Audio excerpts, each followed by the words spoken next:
Good morning, distinguished delegates and participants. I hope all of you are in a good health today. Welcome to the ACE workshop on energy storage development in ASEAN. My name is Chu Yin Kyung, or you can call me Jason. I am the Power Fossil Fuel Alternative Energy and Storage Intern for ASEAN Center for Energy, ACE. Before we get started, please allow me to inform you some of the guidelines for today's workshop. First, all participants should ensure there won't be any background noises, and I would highly suggest everyone to put your devices on silent mode.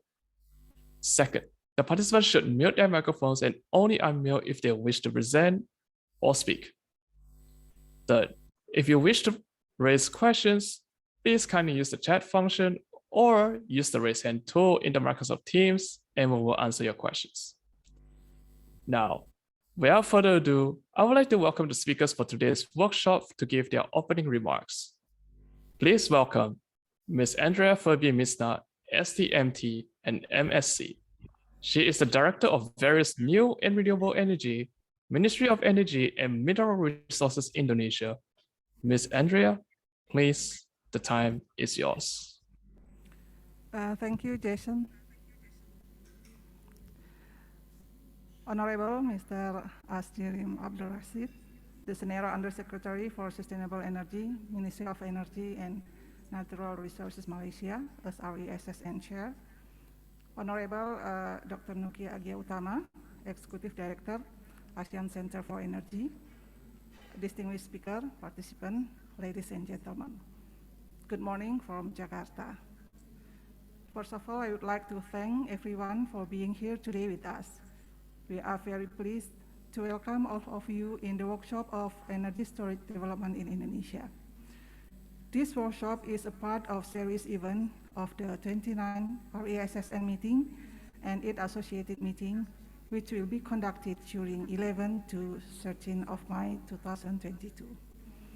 We are proud to be able to host of 29 RESSN meeting and its associated meeting this year, although the event is still conducted hybrid due to the pandemic. We hope everyone are in good health and spirit. Since it is still in the atmosphere of Eid Mubarak, I also would like to wishing you a happy Eid for those who celebrate it. Minal Aidin wal Faizin, may Allah grace us with His heavenly blessings. In this opportunity, I also would like to convey my gratitude and appreciation to ASEAN Center for Energy for such a great cooperation and excellent arrangement of this workshop. Distinguished participants, ladies and gentlemen, as we know that under ASEAN Plan of Action for Energy Cooperation, or we call it APAEC Phase II, 2021 until 2025, ASEAN have a strong commitment to meet the 23% renewable energy share in total primary energy supply and 35% renewable energy share in ASEAN installed power capacity by 2025. In 2020, ASEAN region has successfully reached 33.5% of renewable energy power installed capacity. However, the share of renewable energy in the total primary energy supply is only 13.94%, which is still lower than the regional target. Therefore, ASEAN member states, including Indonesia, must do some acceleration and breakthrough to increase significantly the share of renewable energy in terms to achieve the target in 2025. Indonesia also has set the target 23% of new renewable energy share by 2025, which is in line with the ASEAN renewable energy target.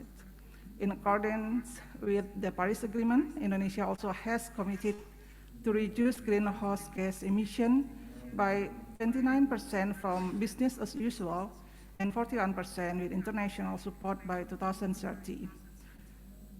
At COP26 in 2021, Indonesia also has increased its commitment to contribute to low carbon development with a more ambitious target, namely net zero emission by 2060 or sooner. In 2021, Indonesia has reached 11.7% share of renewable energy in the national energy mix.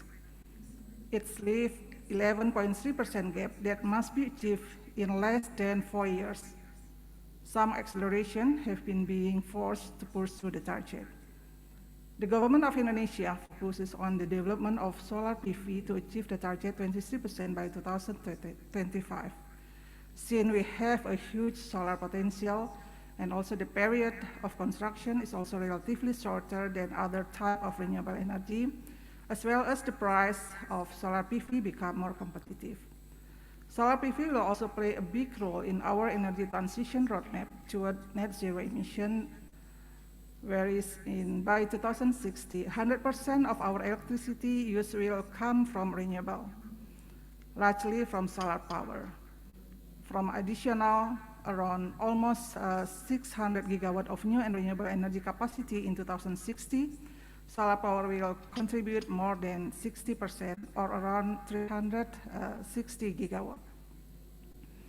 One of the measures to accelerate the energy transition is by incorporating renewable energy development with large capacity energy storage or load-based power plants.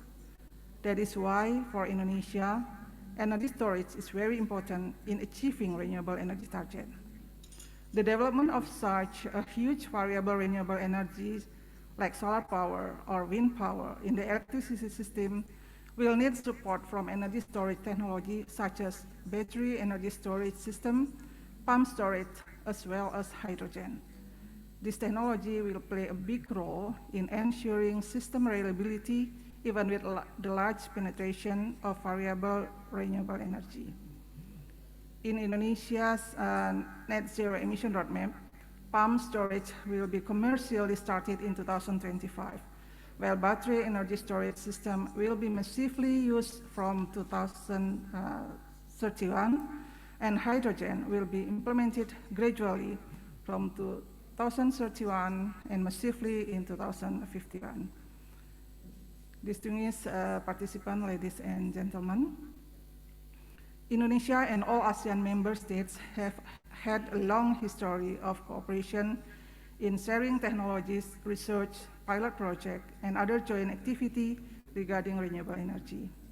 Today's workshop aims to serve as a platform to exchange information on the development of energy storage at global and regional level in terms of technological development, best practices of energy storage deployment related to the policy, regulatory, and also business model. We hope the workshop could also provide possible action to move forward the role of energy storage in achieving ASEAN's goals on renewable energy. Moreover, the workshop will also ultimately support the APAEC Phase II to ensure energy transition and energy security in the region. Thank you very much for all speakers, representatives from NREL, Wärtsilä Australia, ASEAN Center for Energy, Vietnam, Thailand, and all panelists who will share their knowledge and information with us during this workshop.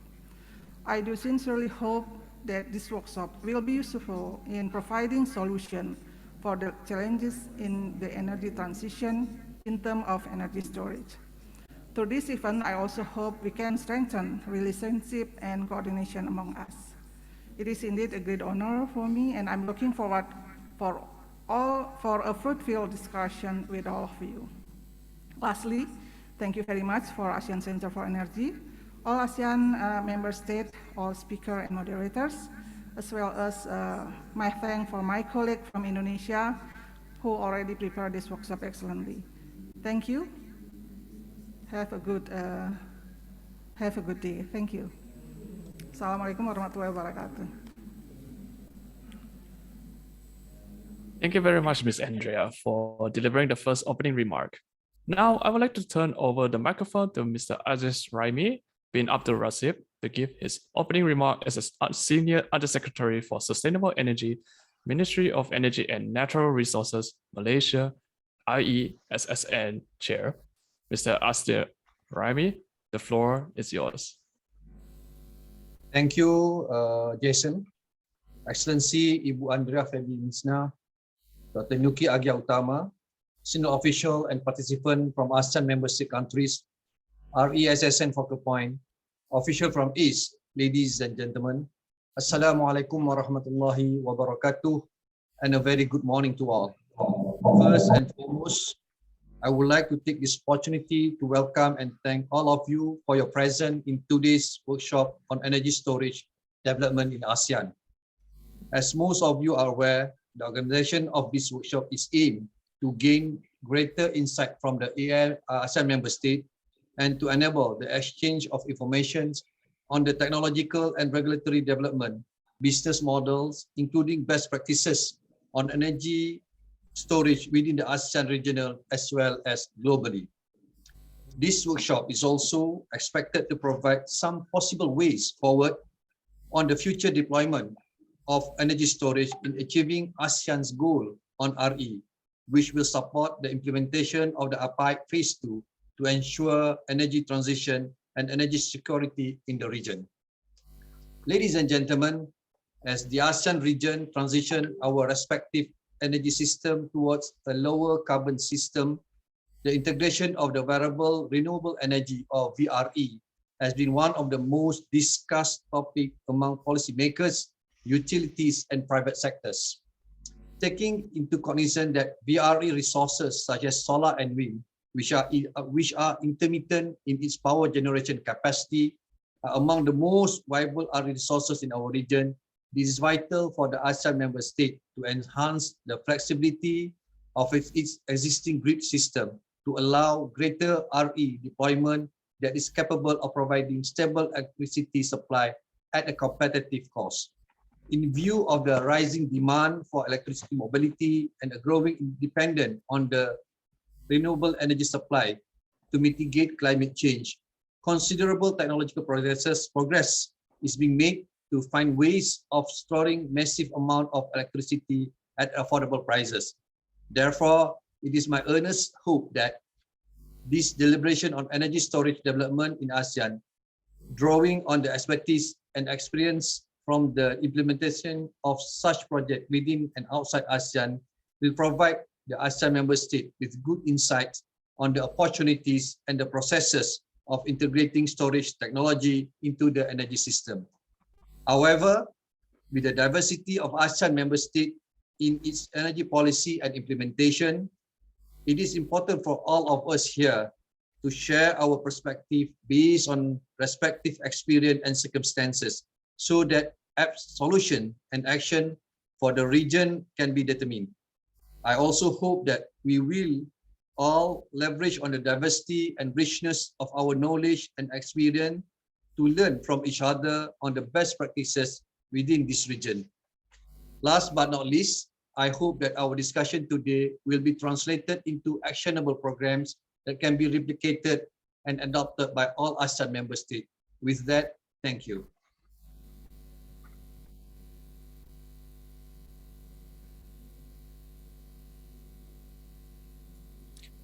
Thank you, Mr. Adis Raimi, for the wonderful speech. Next, I wanted to invite Dr. Nooki Utama to give his opening remark.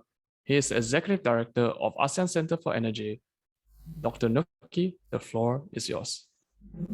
Thank you, Yuan. Good morning, ladies and gentlemen.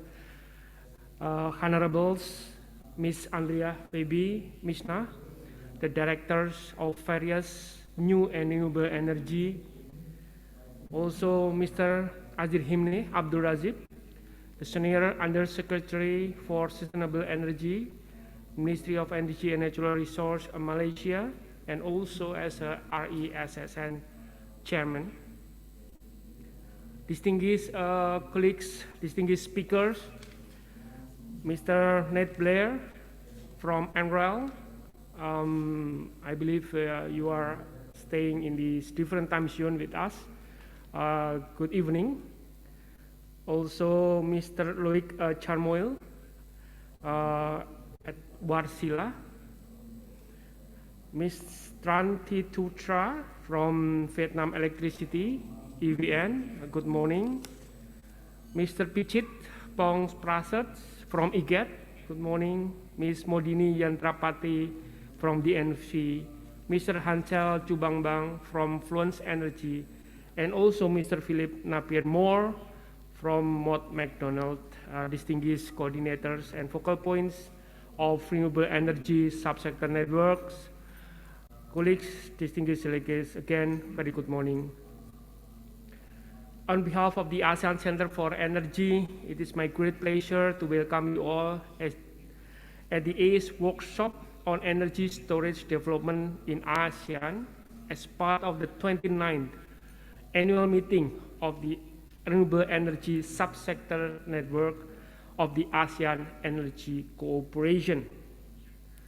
We all know that under the ASEAN Plan of Action for Energy Cooperation, or APAEC, a regional blueprint on energy sectors, the region has set aspirational target to meet 23% RE share in total primary energy supply, including also 35% share of RE in total installed power capacity by 2025. And based on the latest publication we had on the ASEAN Power Updates 2021, the ASEAN region has reached more than 33.5% of total RE installed capacity in 2020. However, in terms of the total primary energy supply, the share of RE based on the 6th ASEAN Energy Outlook would only around 13.6%. Those based on the baseline scenario in 2025. Therefore, the ASEAN member states would have to significantly strive to add RE capacity to achieve this target. The deployment of large-scale renewable energy system by accommodating higher shares of RE in the ASEAN power grid would create challenges on providing reliable and stable electricity generation, especially if we're talking on the VRE, which is due to the intermittency of the production. And therefore, to accommodate greater flexibility, energy storage would play a central role with its capacity to avoid major infrastructure investment and reduce the constraint on the transmission and distribution network. Ladies and gentlemen, distinguished delegates, honorables, the ASEAN member states has begun to make efforts to balance the intermittency issues of RE in their electricity grid by developing energy storage system. Pumped hydro storage is the most mature and largest commercially available, with most probably lowest cost. First-gen hydropower, for example, one of the leading providers of clean and renewable energy in the Philippines, currently investing more than 124 million to develop a storage project of the Aya Pumped Hydro Storage in Pantabangan, with total capacity of 120 megawatts. We also realizing that a long history of the pumped hydro storage had been set in Thailand in 2013. The Lam Takong Pumped Hydro, covering also including the wind capacity of 26.5 megawatt wind capacity over there. They already running very well for almost 1 decade. Indonesia follows suit with the State Electricity Company, or PLN, targeting the pumped storage hydroelectric power plant Cisokan in West Java to start operating by 2025. This pumped storage will store a total capacity of 1,000 megawatts, which becomes the first and only pumped storage in the country. On the other hand, battery energy storage is considered a critical technology in the transition towards sustainable energy. Declining price and increasing the use of lithium-ion batteries is proven to be declining prices, especially in electric vehicles and renewable projects within the region. Despite the great potential of the energy storage system for the region's transition, these technologies are unfortunately not yet broadly deployed by all member states. Therefore, today's workshop is expected to serve as a platform to exchange the information on the development of energy storage in global and regional levels in terms of technological development, best practices of energy storage deployment, policy, regulatory, and business models. The workshop could also provide possible actions to move forward the role of energy storage in achieving ASEAN's goals on RE. Moreover, the workshop will also ultimately support the APAEC Phase II to ensure energy transition and energy security in the region.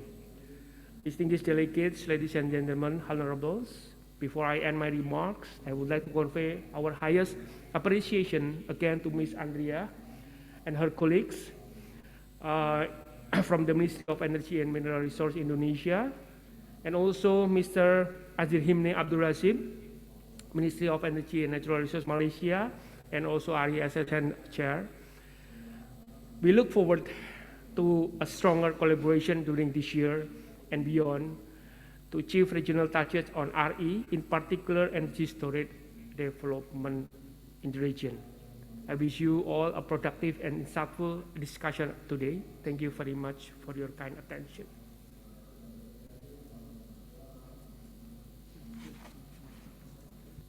Thank you, Dr. Nooki, for the lovely speech. And once again, thank you very much to all the wonderful speakers that delivered the opening remarks. Before moving on to the next agenda, we shall have a group photo sessions.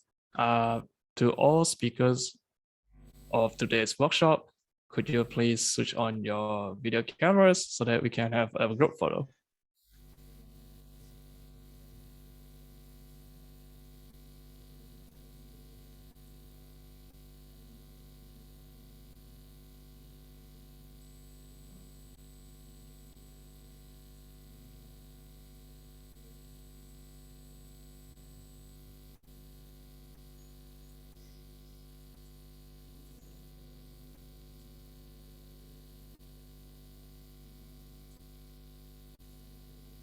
All right. Everyone ready?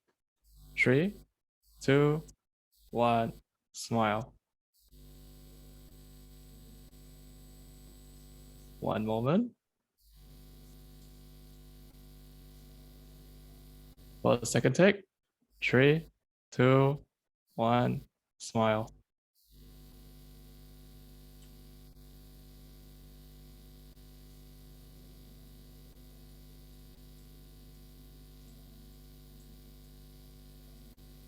All right, that will be all. Thank you everyone very much. You can switch off your cameras.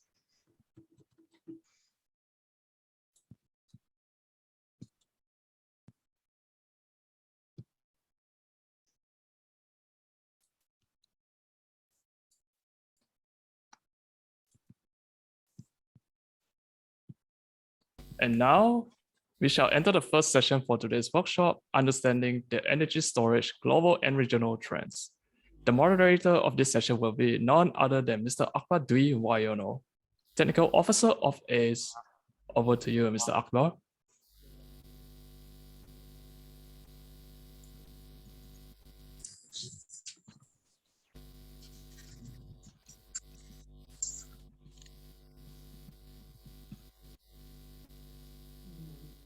Thank you very much.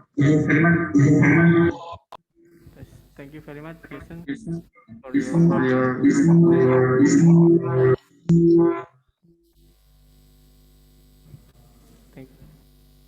thank you very much, Jason, for your kind introduction.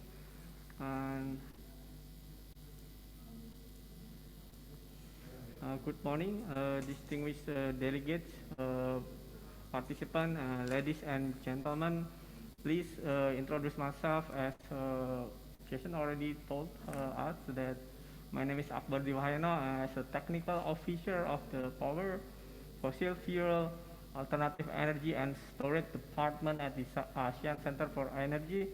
And I would like to welcome you all to the first session of the ACE workshop on energy storage, which focusing on the topic of global and regional trends for the energy storage, which is co-organized by the Ministry of Energy and Mineral Resources Indonesia and the ASEAN Center for Energy itself. This is a part of the 29th RESSN meetings and its associate meetings. And it is such an honor for me to be here and to be moderating this session. Before we start, please allow me to preview the agenda for the first session. First, we will start our workshop with the two presentation of the 20 minutes duration for each presentation, discussing about the two main topics, namely the first one being a storage future study, which include the key learning for the coming decades that will be presented by Mr. Nate Blair, Group Manager, Distributed System and Storage Analysis at NREL. And then the second presentation would be talking about deploying storage for power system in developing countries. And that will be presented by Mr. Loic Carmoil, Business Development Manager, Energy Storage and Hybrid System from Wärtsilä, Australia. And to remind you that after each of the presentation, there will be 10 minutes of discussion between the speaker and the audience, either in virtually and also here in the room. Therefore, I would like to encourage all the participants to raise your question at any time in the chat box. This is for the online participant, which you can access in the Q&A box. And for the participant in the room, you may open your microphone and say raise a question directly. In later stage, there will be two presentations from the said speakers. Therefore, without further ado, I would like to invite first to Mr. Nate Blair, a Group Manager, Distributed System Storage Analysis, NREL, to deliver the first presentation on storage future study, key learning for the coming decades. Before I give the floor to Mr. Nate, I would like to read the short biography from the Mr. Nate for you. Mr. Nate Blair is a Group Manager of Distributed System and Storage Group in the Integrated Application Center at NREL. He has expertise in linear programming with general algebraic modeling system, solar system modeling tools, and also the project management. His education in University of Wisconsin Madison School of Business, and also received the MSME at University of Wisconsin in the Solar Energy Laboratory. His previous work before NREL is as energy expert in Energy Sector Management Assistant Program at SMAP World Bank during 2015 and 2016. Now, I would like to give the floor to Mr. Nate. Thank you very much. I want to say that I'm very excited to virtually be joining you, and I appreciate the invitation, and I'm so glad to hear about all of the goals and the renewable energy growth and the focus on energy storage. You have caught us at NREL at a good time. We are just finishing the storage future study, which I'm going to talk about a little bit quickly today. And we have quite a large team, as you can see here, from NREL. And we have been working on this for several years. Next slide, please.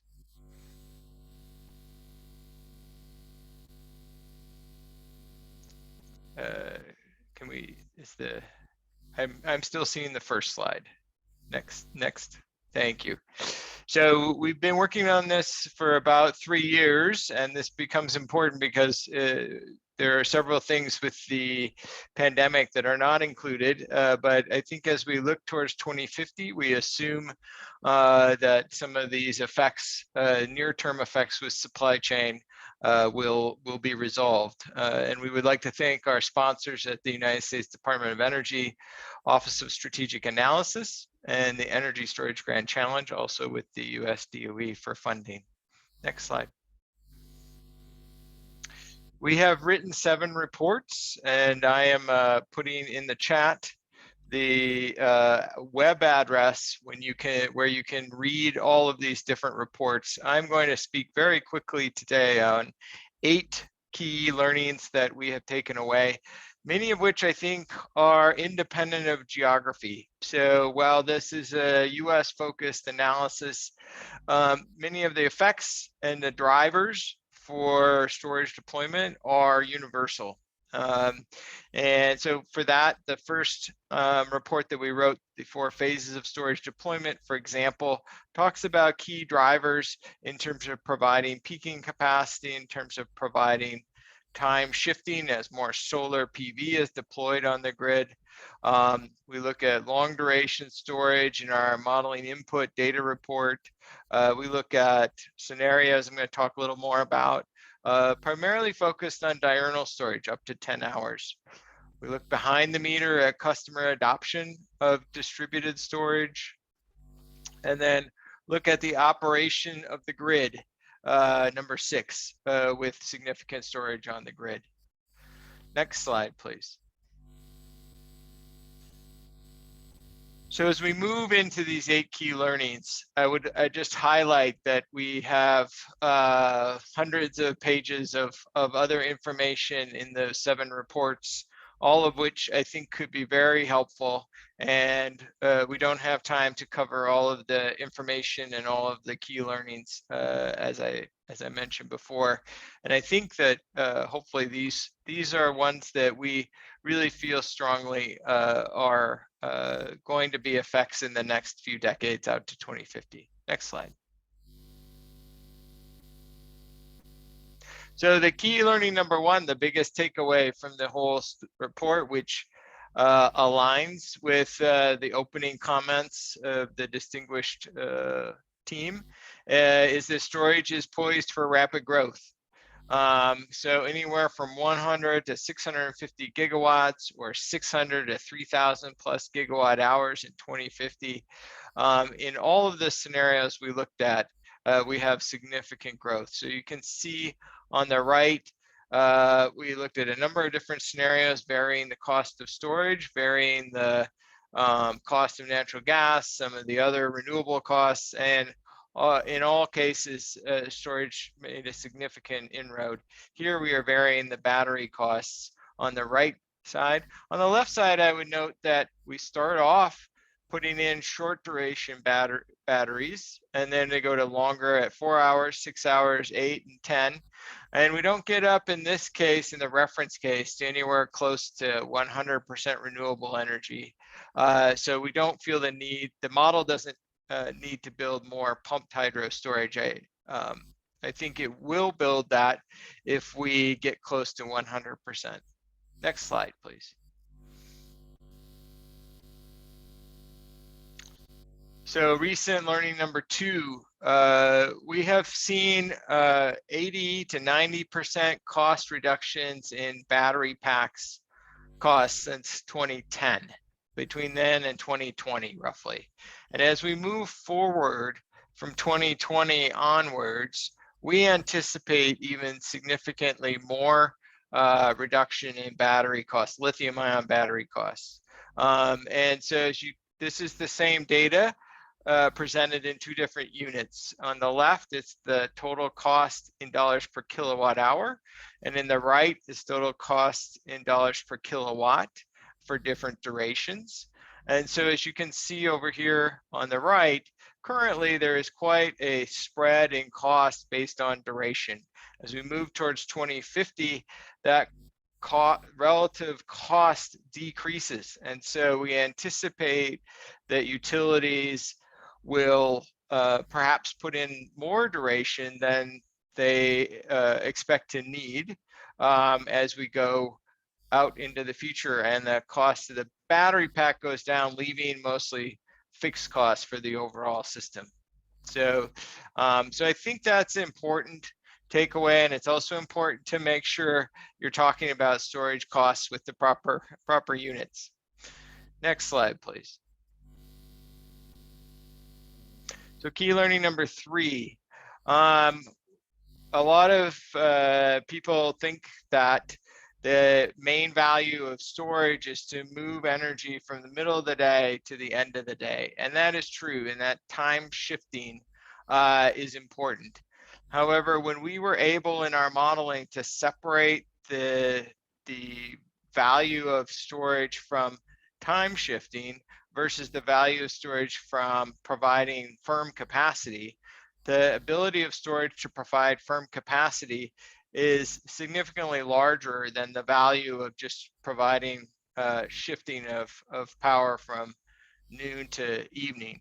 So, and combined, you get the total capacity deployed here. So if you're only getting value for capacity, you get the green line. If you're only getting value for time shifting, you get the lower line, I think orange. And if you're getting value for both, then you get the top blue line. So next slide, please.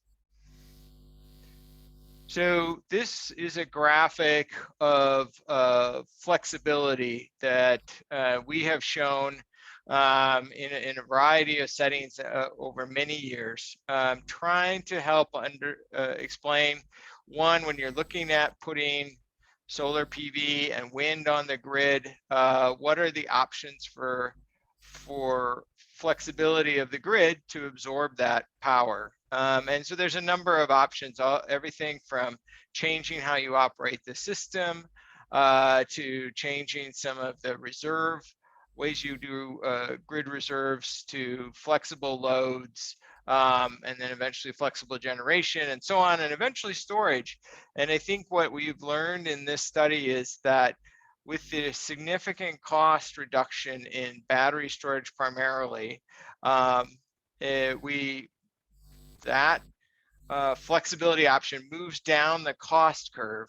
And so in some cases where before it would have made more sense to create demand response or other flexible load options, now it might make more sense to add additional energy storage in the form of batteries. Next slide, please. Additionally, we did look at this in a little more detail. We have 4 scenarios here, and these are the total installed capacities for the US grid. The important thing to look at here is that in the first 2 bars, low renewable energy costs and low renewable energy costs plus high demand response deployment, so moving the loads around, we get significant deployment of demand response, which chips away at the amount of storage that's deployed. And so you do see that there's a linkage between flexible loads and storage in those first 2 columns and in the second set of columns. In the second set of columns, the additional, this scenario has a low renewable energy cost and battery cost. But the important thing here is that the introduction of demand response on the system decreases the need for battery storage. Next slide, please.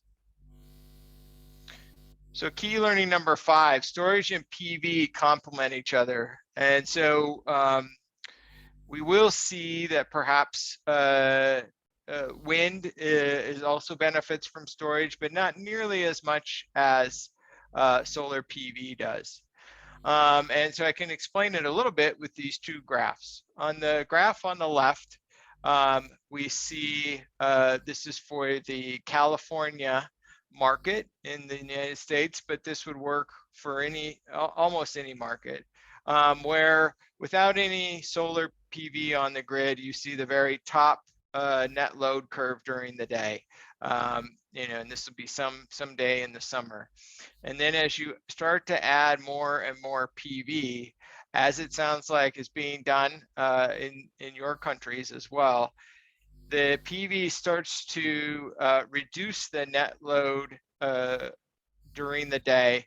And what that does is that at the end of the day, when the sun sets, the peak of the demand due to cooling and lighting and other things really starts to narrow. So the long arrow is before PV, the peak is quite wide.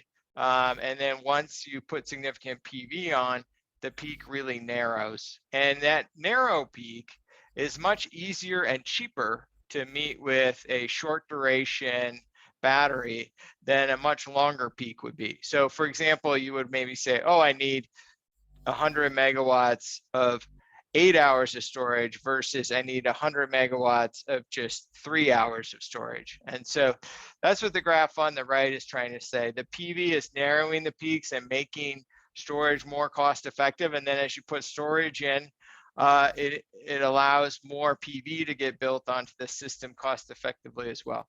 The graph on the right tells a similar story, where in the top set of squares are for 2020 and the bottom set of squares are for 2030. And what the graphic shows in the spring is that the charging time for storage from 2020, what storage there is on the grid, shifts from the early morning when the load is the lowest into the middle of the day when the PV is coming on. And then the second thing you can see in the summer is that the peak in 2020 is quite wide, but the peak in 2030 is quite narrow. And so that's able to be met by shorter duration storage. Next slide, please. We also looked alternatively at behind the meter storage. So we have a tool set at NREL called DGen, which looks at the consumer behavior and the economics and the geography of the adoption of distributed PV, and in this case, distributed PV plus storage. So we assumed a 2-hour battery plus a PV system that meets a certain fraction of the load. And then we looked and said, is this economic? Is it cost effective? Do you eventually make your money back? And that's the top graph. So for the United States, you see that the economic potential is quite large, where the combination of PV and storage makes sense against the rates that people are paying from now up out to 2050, and that continues to go up. However, the adoption, so whether or not a customer says, okay, yeah, it pays money back eventually, but my adoption is low because the payback period is quite long. So if the payback period was 2, 3, 4 years, you would see significantly more adoption. So the cost numbers are a little bit high, at least for the United States. And this is an area where it's very sensitive to retail rates and the cost of distributed PV and storage. But distributed PV and storage, those costs will continue to come down. And that's why both the economic potential and the adoption continue to go up as we go to the right. We looked at variations in PV costs, variations in battery costs. And you can see if you get really, really low PV costs and low battery costs, you get a significant increase in adoption of distributed PV plus storage. Also, we looked at the value of backup power. So in locations in the United States where there are more electric grid outages, people are more motivated to buy distributed PV plus storage. Next slide, please. So key learning number 7, storage durations will likely increase as deployments increase. So as you saw, the PV coming onto the grid narrows the evening peak, narrows the peaks anytime, but only to a certain point. And then the battery gets deployed and lowers the peak, and that broadens the peak again. And so you need longer and longer battery durations. And so eventually you're also shifting power from the middle of the day to the end of the day because there's just no more load for the solar to meet in the middle of the day for large chunks of the year.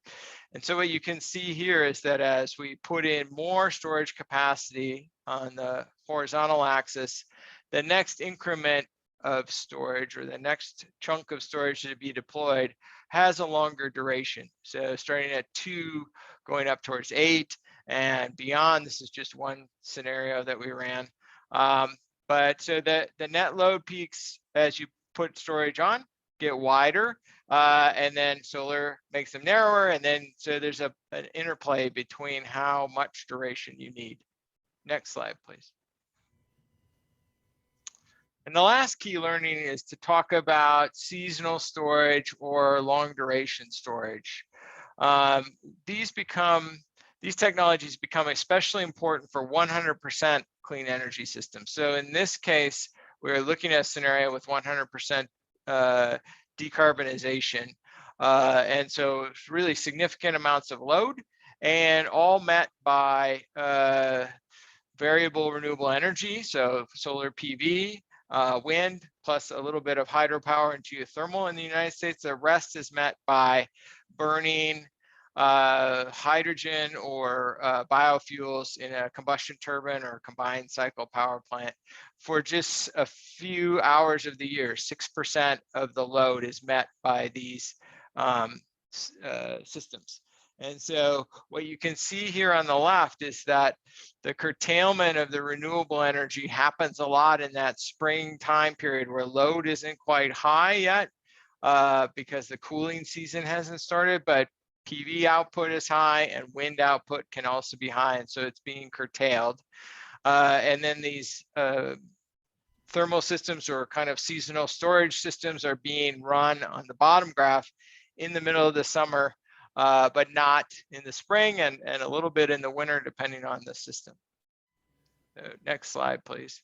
And going further, what you can see is that for these 4 scenarios, we see what's built out by 2050. These all get to 100% clean energy. You can see it's a little bit of other renewables, then it's wind and solar, diurnal storage, so that's 2, 4, 6, 8, and 10-hour battery storage, and then it builds out a lot of this seasonal storage.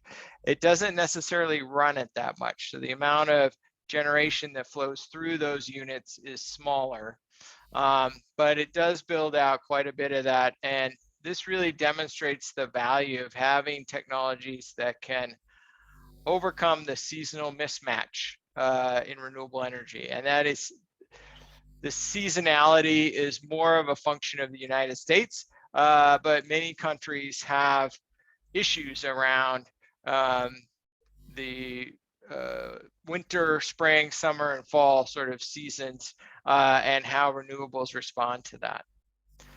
So next slide, please. So we have a lot of information. I put the link in the chat, and I think that the link is here as well. Feel free, my email address is here as well, but there's a lot of information on the website, and a lot of our webinars that have been given for the different reports you're welcome to watch those as well at that website. With that, I'm happy to answer some questions. Thank you very much.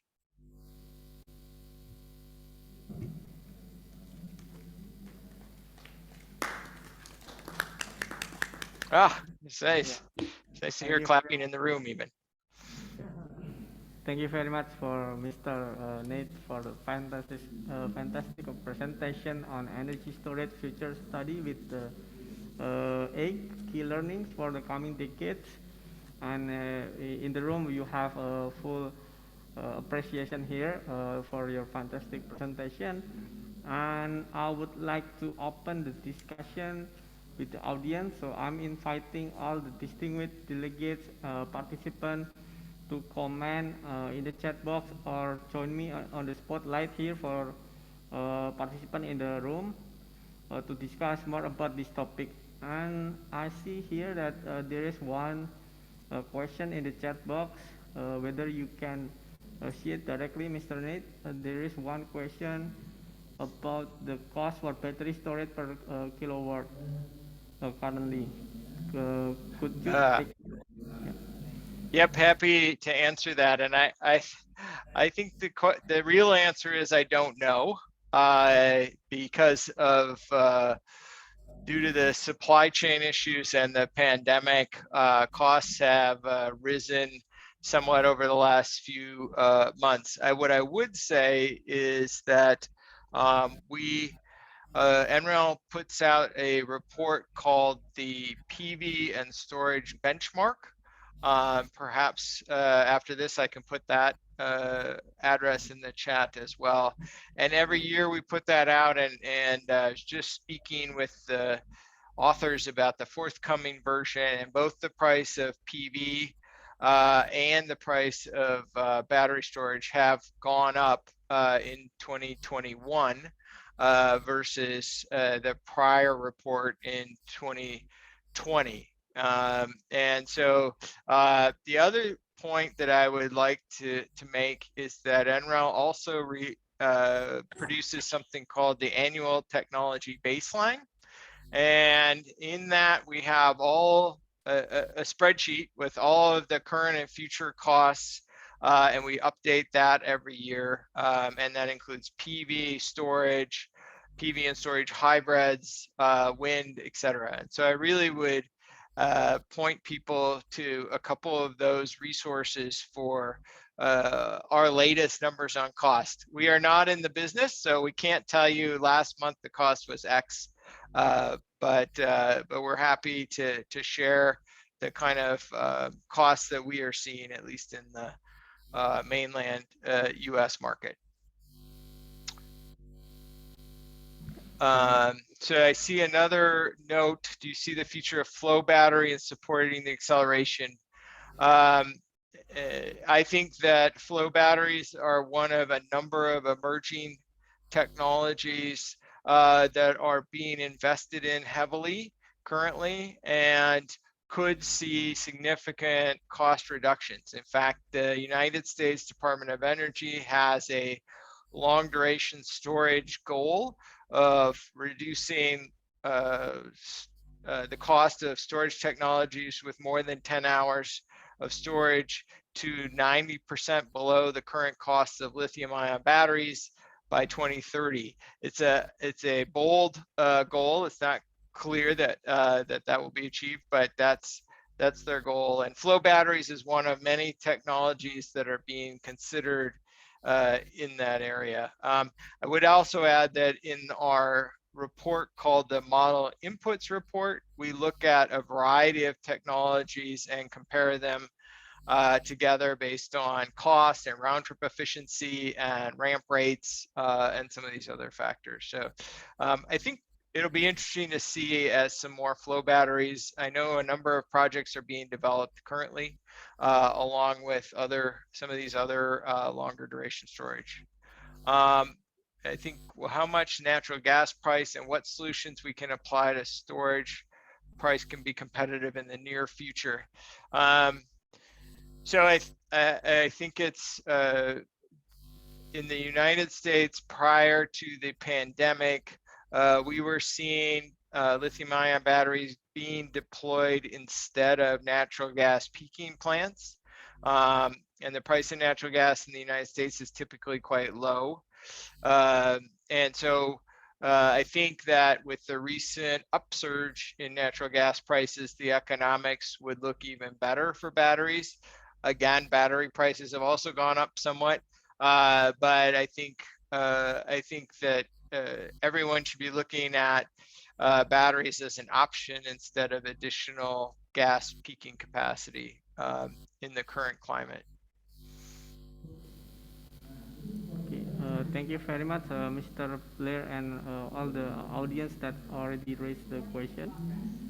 I think the session for question and answer is already time's up. And later, I would like to invite Mr. Loic Carmoil, Business Development Manager, Energy Storage and Hybrid System from Wärtsilä, Australia, who will be presenting about the deploying storage for power system in developing countries. with the case of project in Southeast Asia. Same practice, I will shortly read the biography from Mr. Loik first to you. As Mr. Loik is a business development manager, has 15 years of experience in different proposal and business development position, which focus on expansion of Wärtsilä business in the Australian market for grid-scale battery energy storage and system, and all hybrid solution, which include energy storage system, solar plus storage, and engine plus storage. And previously, he was supporting the solar PV and engine power plants development activities in Africa, with a focus on mining activity and hybrid system. Therefore, I would like to give the floor to you, Mr. Loik. Thank you very much. Thank you very much. And good morning, good afternoon from my side as well. Dear distinguished delegates, dear attendees and fellow speakers. It's an honor to join this workshop. So I'd like to thank the Asian Center for Energy for the opportunity to share our experience at Wärtsilä with energy storage, and also share a bit our vision on how to develop the market, especially for developing countries in Southeast Asia. Can I take over the slide? Okay, thank you very much. So the session today will be focusing on deploying storage, how to deploy storage in Southeast Asia and developing countries. And I'm myself based in Australia, having worked on the Australian market over the last 3 years.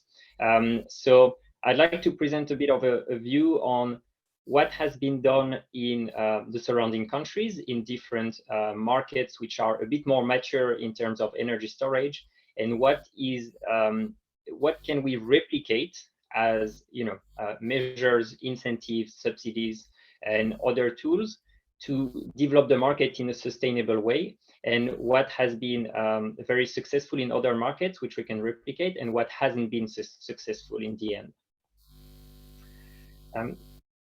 Wärtsilä has actually a bit of background on Wärtsilä, who we are and what are our credentials in terms of energy storage. Wärtsilä is an energy storage integrator. We have a very active pipeline of projects in energy storage, and also we're also engineering and building gas power plant for balancing solution. And so we're going to focus on our energy storage capabilities for this session. With the capability and 10 years of experience in designing and integrating battery storage power plants in some countries, also being able to offer full EPC projects, and also integrating for all of our projects our internally developed EMS, which is called GEMS. So which is quite important for some of the EMS, is a very important part of the energy storage deployments, especially when it comes to hybrid projects. And we have next slide, please. We have a very global view of the market because we have been executing projects in different markets which are very mature, such as UK, Australia, or US. And we also have some projects in execution or already in operation in countries which are more with a less developed energy storage market, in Europe, in Asia, or South America, for example.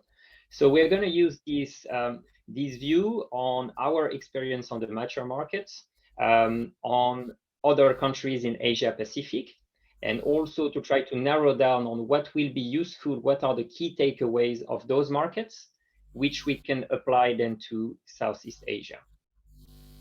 What are the lessons learned in the end? So we're sharing here a few of our references in the area with for example, this energy storage for TMI, which is quite unique because it's a barge. It's battery storage mounted on a barge, which will be co-located with another floating power plant, thermal power plant, and this will provide ancillary services to the Philippines. And next slide, please. We then have some other smaller references also currently in execution in Taiwan, which is starting to have a bit of, let's say, an energy storage market which is emerging, and that's actually a very good country to have a look at. So with a smaller 5 megawatt-hour system. Next slide, please. And then in Philippines, which is also a more, let's say, developed market for energy storage, we have a portfolio of projects with SMC, which have been executed on an EPC basis, and which are also providing frequency regulation. And next slide, please. On closer to where I'm located in Australia, we recently started the works for a much larger project, which is also an EPC project for AGL, which is one of the Australian Australian utilities. And this project is a 250 megawatt-hour battery storage, and is one of the largest in South Australia when it's going to be commissioned around next year. So we are using all of this experience to provide our vision on what's going to be, the future outlook for Southeast Asia. And before we dive into, the specificity of Asia Pacific area, I'd like to share a bit of information on what's the outlook globally for 2022. And we have been seeing the last two years with COVID disruptions. We have been evolving in a quite unusual environment, very volatile, marked by very steep price increase on raw material and commodities. And definitely that has also impacted how energy storage have been developed. Some projects during 2020-21 have been postponed because of lockdown in some countries, because of manufacturing facilities have been closed.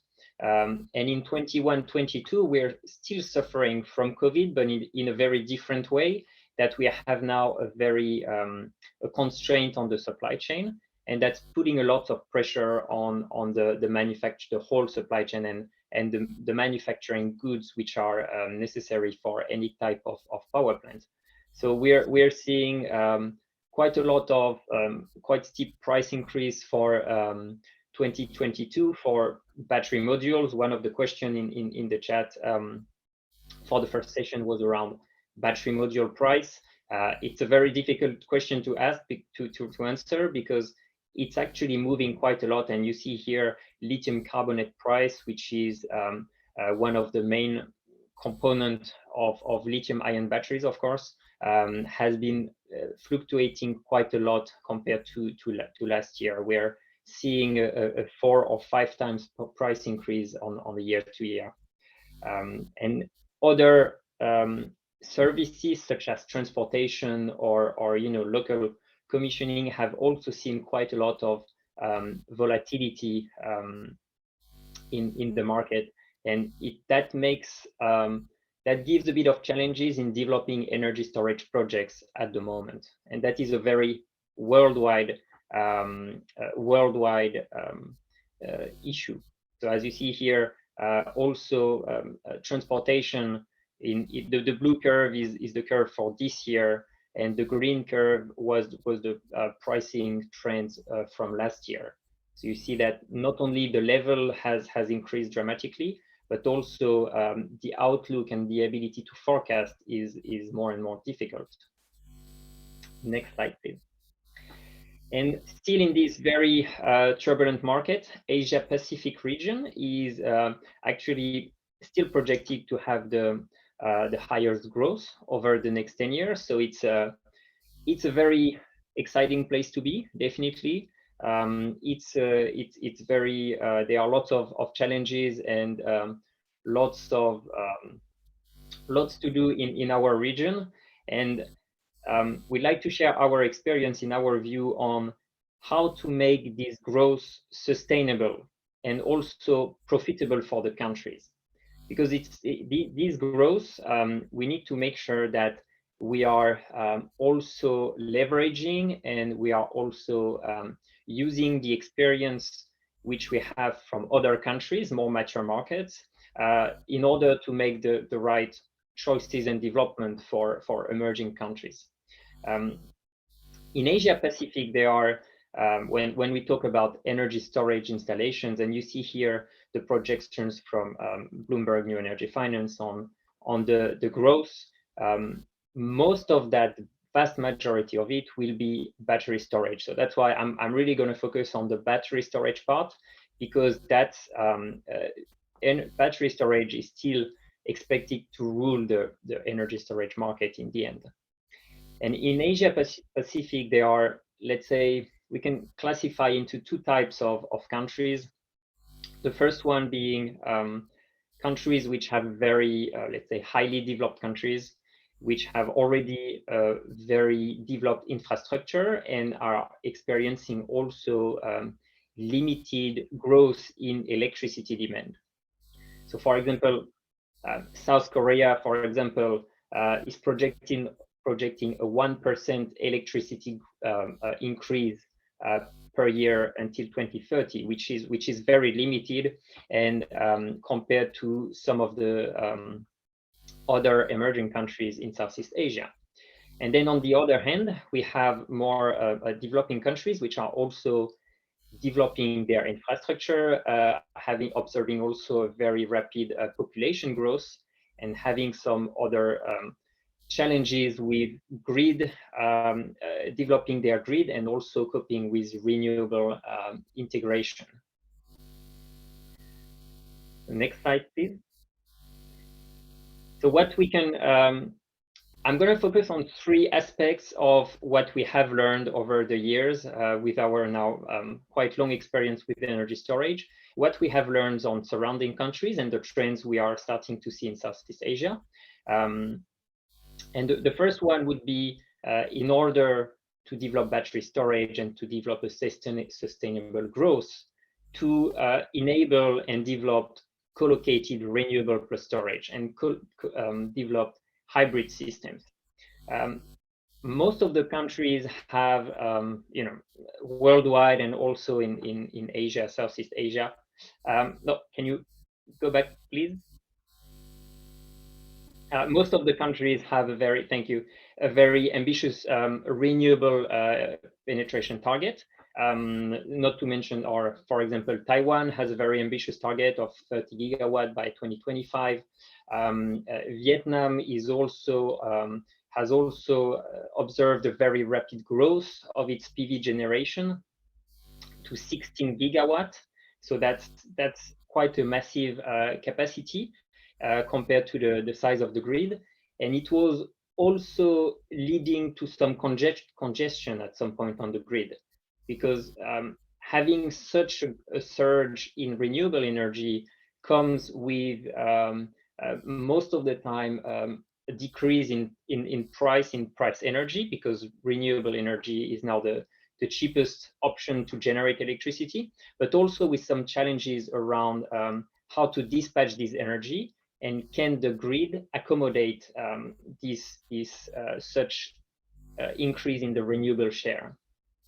So that's why increased renewable will also drive, and that's why we have observed in the other countries, such as Australia, for example, will also drive, or the consequence of that is an increased volatility. Can you go back to the previous slide, please? An increased volatility, and that puts some constraints on the grid, actually. So those constraints, we need to also make sure that we can lift them, and most of the time that comes with enabling battery storage to be co-located. So from other countries, the co-location is, for example, a good way to minimize the system costs, because we will have common infrastructure, and also it will need to have maybe some subsidies or incentives to enable this co-location of renewable and storage. Next slide, please.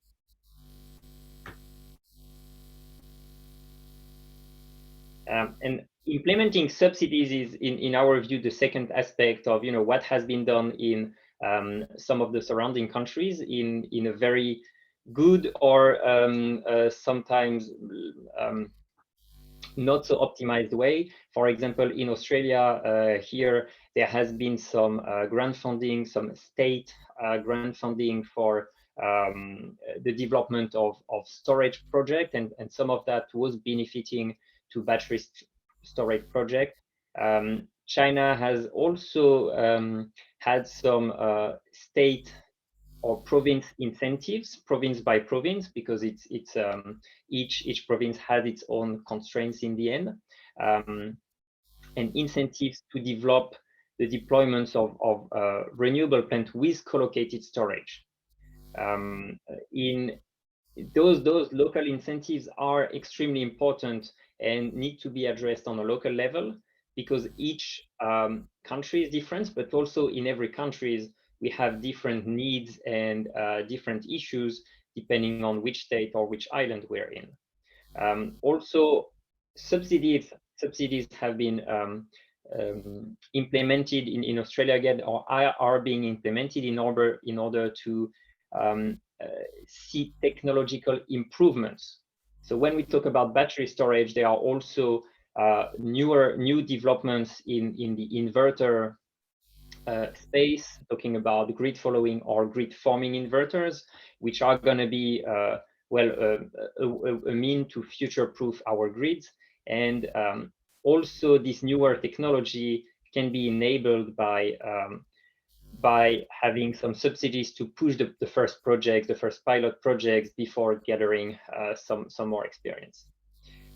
Also, I'm going to focus a bit on what also could be done better for some countries. For example, South Korea had incentives for installing energy storage alongside renewables, and they would receive renewable energy credits. And actually, this was implemented in 2012, and we can see more details on the next slide. It was implemented a long time ago, and it was flourishing. Can you move to the next slide, please? Thank you. So it was, it has driven or it was increased the storage capacity in South Korea until 2017, 2018, and then actually in 2020, these renewable energy credits incentives were stopped, and we've seen here a very massive decline in installations, just because there were no more driver for energy storage. So in the end, we also need to be mindful of, when implementing subsidies, on how to make that sustainable, either to transition a phase out, or then to implement some market changes as well, which are going to make those subsidies not necessary anymore, because then energy storage will be able to have let's say sustainable business case in the market itself. And note that also in South Korea there were a number of fire incidents, which obviously have also impacted the development of energy storage facilities. And next slide, please. And the third aspect of what has been done in surrounding countries and more mature markets to develop energy storage and battery storage, especially, is really to implement new rules, new regulations, and new market rules, because we have, most of the countries have a power system which is still based on fossil fuel, on coal power plant and flexible coal power plant in some of the countries, and Australia is one of them. And energy storage, which is a very fast reactive asset, does not have its space in with those market rules. They all the benefits of having a very fast reactive asset cannot be captured in those rules. So, for example, Australia implemented now in 2021 a change to have settlement periods in the market of 5 minutes instead of or billing intervals of 5 minutes instead of having 30 minutes beforehand, meaning that assets which are able to start and stop within 5 minutes would be rewarded or have more opportunity to capture volatility than assets which are slowly responding. Also, Taiwan will create, has the target to create a frequency market which will drive actually the energy storage procurement and installations. Most of the countries which have been, which are today mature markets, such as US, UK in Europe or Ireland, have actually implemented a frequency market, which was driving most of the energy storage revenue then. And also, when talking about regulations and shaping and market changes, we also need to be mindful that most of these projects are developed by developers and investors who also need a certain outlook on regulations, because these are long-term investment over 10, 15, 20 years and more. And we need to be also mindful that when doing those changing, adapting those regulations, that we give enough certainty to those investors so that they would still be incentivized to develop the projects in the countries. There was unfortunate examples in Australia of investors finding that regulations have been changing too much and impacting their financials in a negative way, that they decided to exit the Australian market and take their capitals and the project's developments to some other countries which are more favorable. So this is also one of something which we should keep in mind when developing new regulations for emerging countries, is the fact that it needs to be flexible is there, but also we need to be mindful of giving a bit of investment security to enable, again, capital to flow into those energy storage projects. Thank you very much. That's it from my side. And thank you very much for your attention. And please feel free to raise any question here or in the chat box.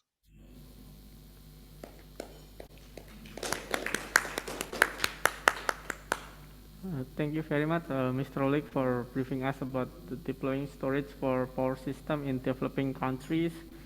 As ASEAN could learn from this practice. As some practice, I would like to invite audience to texting Q&A box to join the discussion.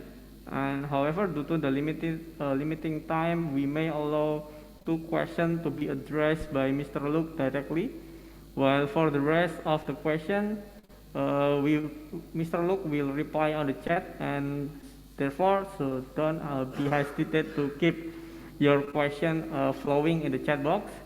And for reminder that there is still one unanswered question for Mr. Nate about the capacity assumption for the battery energy system storage in planning reserve margin calculation.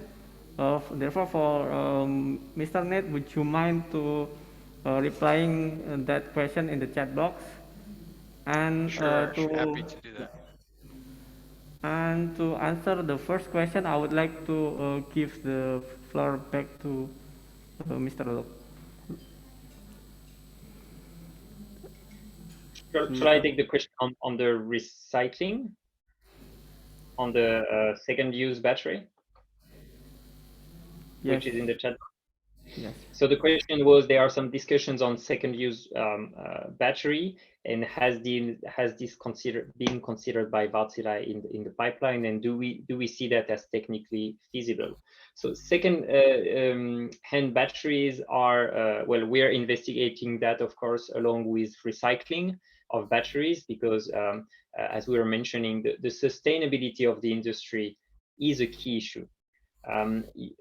Second-hand battery for the moment has not seen any commercial application, mainly for the reason that the price difference between second-hand batteries and also new batteries was not significant enough that we could cover actually the decreased in performance guarantees in the end.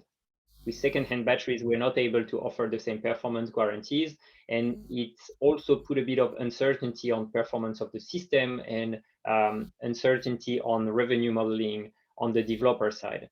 So from a commercial point of view, I'm not aware of any project which has been, large-scale project which has been developed with second-hand battery. However, with the growing electric vehicle fleet and the upcoming amount of batteries which will be disposed from those electric vehicles, we may see some economy of scale appearing in the next year. So certainly this will be next year. Our assessment would be for sure a bit different.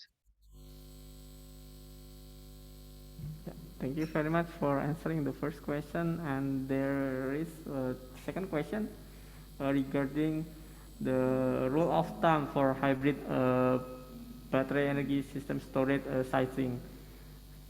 Could you that's a very interesting question. So about the rule of thumb, for example, for 100 megawatt, I'm not sure what LSS is, to be coupled with 60 megawatt to 140 megawatt hour BSS. So first of all, at Wärtsilä, we are doing with our EMS lots of simulation and optimization of hybrid system, and this is a very, very complex.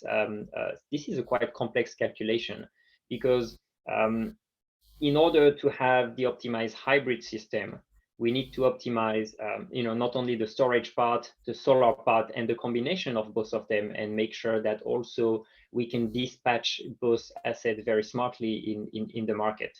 The rule of thumb there, I don't think it's we can give a rule of thumb for sizing a hybrid system, for the reason that it's very dependent on which market, which country, and also what are the revenue, what is the revenue sources and the revenue stack for this hybrid system. If it's purely arbitrage, it's going to depend on the country and what's the price difference for electricity during the day and during peak hours. If it's a combination of arbitrage and ancillary services, it also depends on what revenues you're getting for ancillary services, and maybe then ancillary services being typically a market which has been more power focused than energy focused. You wouldn't need like a 4-hour battery, but maybe more a 1 or 2 hour battery. So it's difficult to give an answer, and I would say it's a very case by case. It's a case by case calculation in the end.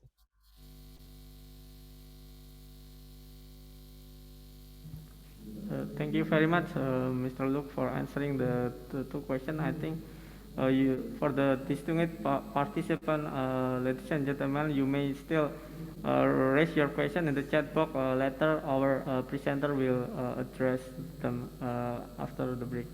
And moving on to the agenda, I would like to get back the floor to the Mr. Jason for the next agenda. Thank you very much. Thank you. Thank you very much, Mr. Akbar. I would like to echo Mr. Akbar's words, is that thank you very much to Mr. Nate and Mr. Lloyd for the wonderful presentations. And thank you again to Mr. Akbar for moderating this session. Distinguished speakers and participants, we will now have a 10-minute break before continuing to the session 2. We will resume the meeting at 10:35 Jakarta time. Thank you very much, everyone, and please enjoy your break.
Hello and welcome back to the ACE workshop on energy storage development in ASEAN. I hope everyone did a little bit of walking and stretching. And now we shall move on to session 2, which is increasing ASEAN's energy storage role to achieve aspirational goal of 23% of renewable energy in 2025. The moderator of this session will be Mr. Akbar Dwi Wayono, Technical Officer of ACE. Over to you, Mr. Akbar. Thank you very much, Jason. And dear distinguished delegates, participants, ladies and gentlemen, welcome again to the second session. I hope that you had a nice short break up to refresh your mind and keep your spirit high until the end of this session. For those of you who have just joining us with us, welcome to the ACE workshop on energy storage. We are entering the second session here that will discuss the topic about increasing ASEAN energy storage role to achieve the aspirational target of 23% of renewable energy in 2025.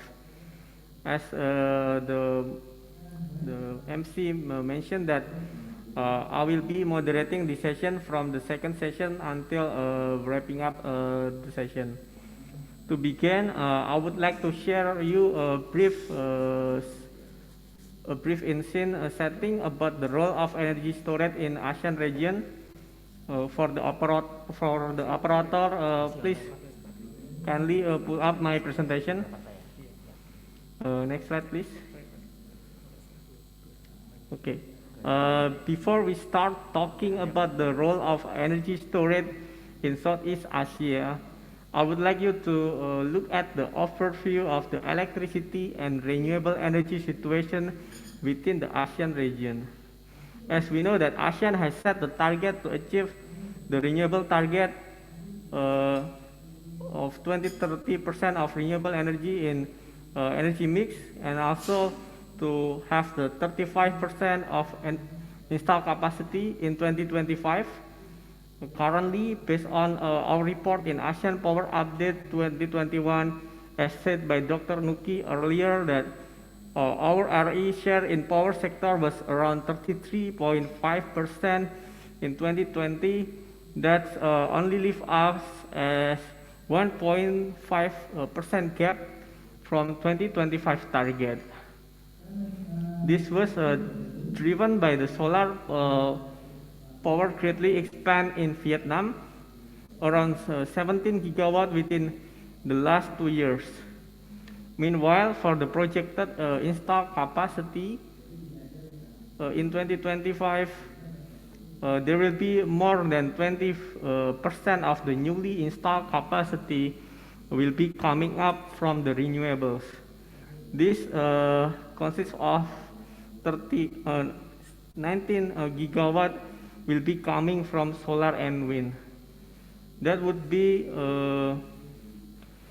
that would make share of the renewable goes up to 37.6%, and this additional 19 gigawatt of solar and wind, this will be a massive addition of variable energy, and its high variability may bring another issue which may affecting the stability of power system within the national level and will eventually hinders the progress of ASEAN power grid, as one of the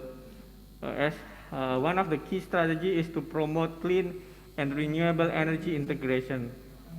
As we see here that ASEAN has a potential role for energy storage.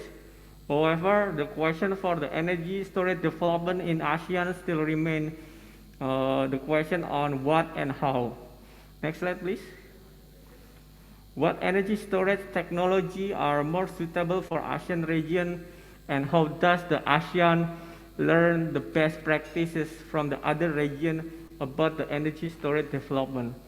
For that, in this second session, we will discuss deeper to answer this question, and hopefully we may provide some possible action to move forward the role of energy storage in achieving the ASEAN goals on renewable energy. I will walk you through this second session, and along with me are the distinguished speakers who already joined with us. Firstly, we start with the scene setting for our discussion today through a brief update on RE and energy storage in Vietnam and Thailand that will be presented by Ms.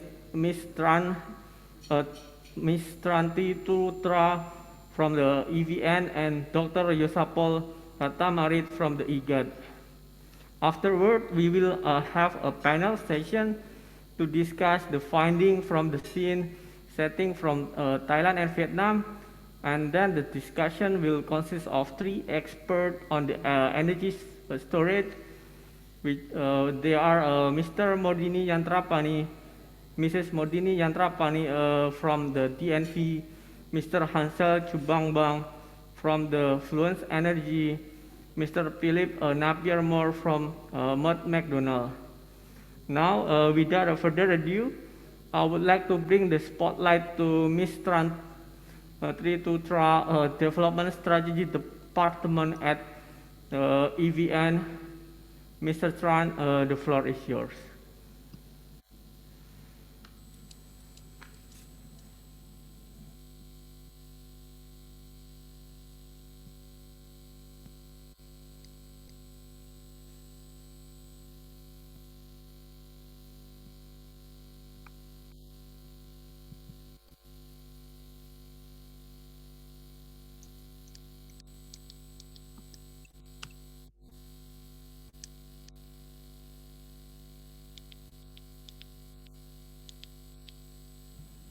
Ms. Tran, do you have any issue with your microphone?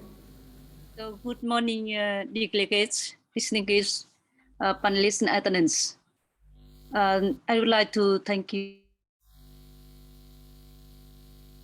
for these opportunities to present a brief update on variable renewable energy and energy storage in Vietnam. My presentation consists of 3 parts. The first is update on variable and renewable energy. We talk about the solar and wind power. The second one, up-to-date information about the energy storage is presented in the second section. The presentation ends with some comment. First, update on variable renewable energy. By the end of the year 2021, total installed capacity of BRE is around 22 gigawatt, and is approximately 30% of total installed capacity of whole country. The generation from renewable energy to grid around 29 million kilowatt hour, and account for 20% of total production electricity by the whole country, in which solar power account for 26 billion kilowatt hour, and wind power around 3.34 billion kilowatt hour. And the one thing here is that we have to limit around more than 1 billion renewable energy because the limitation of the grid. And under our, we have to right now we have submit the master plan number 8 to the to have to submit to the government, and according to the master plan number 8, the total installed capacity of wind power will get to 23 gigawatt and account for 15%, and solar power will have 18 gigawatt and account for 20%. And according to and with corresponding with that, electricity produced will grow growth in 60% of total the electricity generation by the whole country.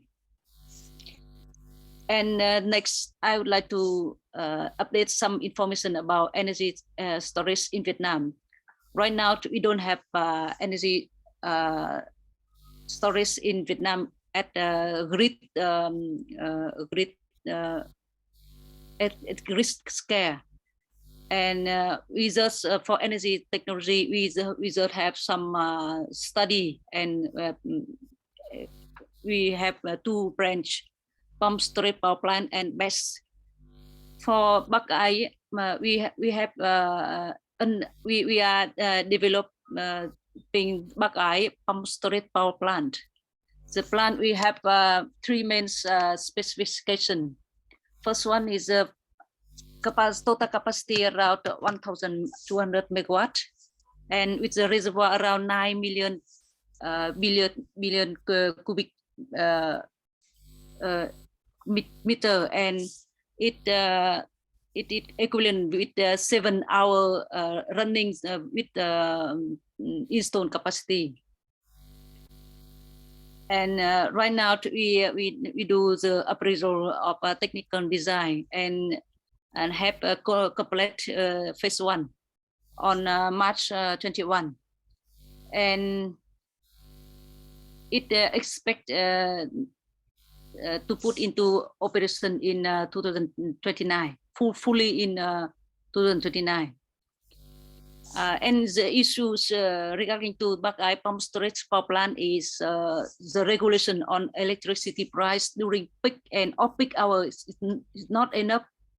It's not are not appropriate, and there is no regulation to allow the renewable energy plant to allow the energy to allow the pump storage power plant to participate in the ancillary service. And also the ancillary service contract signed on annual basis, so it's not, it also are not suitable for a new investment in ancillary services. And that's why this is we have some difficulty in project financing for this pump storage power project. We under EVN research plant, we do some estimates economic effect of the pump storage power plant, and we see that pump storage power plant play significant role in economic effective of the system. It can, if we don't install the pump storage power plant, we have to install gas turbine peak power plant, and in that case it will increase the electricity price of the system, whole system, around 1.1 cent per kilowatt hour, and increase the emission CO2 emission. And it for best study, we have do some several projects to analysis of the role of BESS, and one study from our consultant company PECC2. The objective of the BESS is for peak demand for the northern power system, because we think that in the period of 22 and 25 we will need some peak power plant, and best we can install it quite short time, maybe 1 year. So we plan to install around 20 best stations at the 100 kV substation in the north region of the country, with total capacity around 1,230 megawatt, and the storage capacity around 3,640 megawatt hour. According to this study, we see that special pricing mechanism have to guarantee the capital return to the investor. The second study from Intech Consulting, it was run by ASEAN Development Bank. And the object of BEST here is for frequency control, and it means expect to substitute 51 megawatt hydro power plant for frequency control. And by the reason from this study, from the Intech consulting studies, see that recommends that pilot project BEST will have very good economic indicator with AEII around 31 to 37%. However, for this pilot project, Intech consulting suggests that the BEST project is proposed to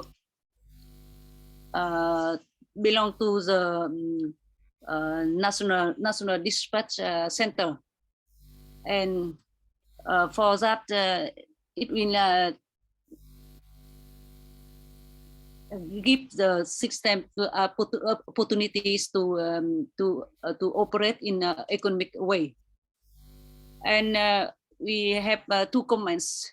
First one is energy storage technology should be considered as the property of the unit operating of the power system. And the investment capital is recovered through the appropriate operating service of the power system. And the second one is that ancillary services contracts need to be long enough, at least equal to the investment loan period, to promote ES investment for ancillary services. That's this is my presentation. Thank you. Yeah, thank you very much, Ms. Tran, for briefing us about the updates on renewable energy and storage in Vietnam. You have a round of applause here in the room. And now I would like to inviting Dr. Yosapol Pratamarit, Head of Power Plant Control System Engineering Department at IGAT, who will be presenting about a brief update on renewable energy and energy storage in Thailand. To Dr. Yosapol, the floor is yours.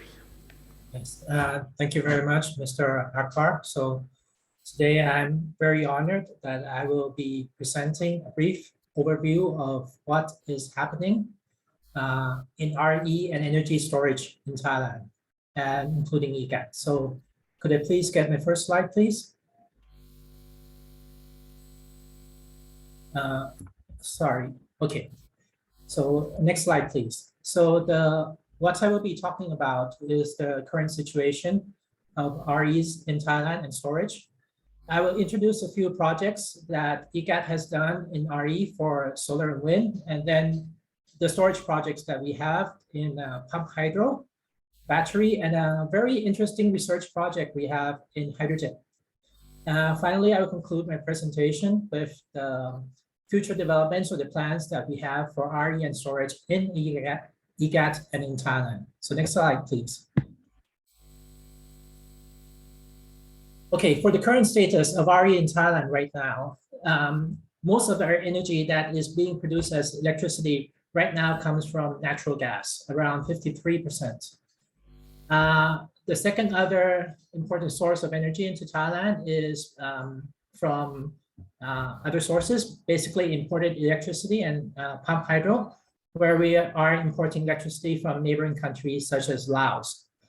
So right now, renewables, last year, they provided around 26,466 gigawatt hours. That's around 12.62% of the electricity consumption in Thailand. So next slide, please. So for the installed capacity of renewables, several areas have been increasing, especially solar. In the last, from 2016 to 2019, we have quite a bit more of solar, around 500 megawatts more installed. It has slowed down in the last year in 2020. Other areas where we are getting more power is from biogas and biomass. that's converting waste to electricity. So considering that, can you please press enter again? So considering that in 2020, sorry. Can you have the next slide, please? Yes. So considering that in 2020, we have about 46.2 gigawatts of generation installed in Thailand. The 12 gigawatts we have is around 26% of the installed generation in Thailand. So that's about what we have from renewables. The percentage that is provided as energy is a bit less because most of the renewables are provided as solar. So the plant capacity is quite a bit less. Next slide, please. So let me talk about a few projects we have in EGAT. Our latest project is the largest floating solar power plant in the world. It's 45 megawatts and at a dam that is owned by EGAT called the Srinchon Dam, that's in the northeast of Thailand. It entered commercial operation around 31st of October last year. And we are expecting to increase the number of floating solar projects we have in Thailand. The plan is for 15 more projects at 8 dams. We have a total around 16 dams in EGAT. 15 dams in EGAT, sorry. And we will put in about 15 more projects at 8 dams for a total generation of around 2,680 megawatts total. Additionally, we will be using these floating solars as a hybrid power plant, using it along with using an EMS to coordinate everything along with the solar, the hydro, and expect in the future probably a battery system. So all these 16 projects that we will have for floating solar will be hybrid power plants. Next slide, please. So for wind power, our latest project was at a place called Lam Takong that will come up later on. It's a very important place for renewables in Thailand. So we have 2 wind turbine projects at Lam Takong. The first one was a smaller one at 2 turbines at 1.25 megawatts. And the latest project, we added 12 more with a generation capacity of 2 megawatts per turbine. So in Lam Takong, we have about 26.5 megawatts total from wind. The latest project entered commercial operation in around April 2019. Next slide, please. So an interesting thing about wind generation in Thailand is that it's very geographically limited because we are near the equator area.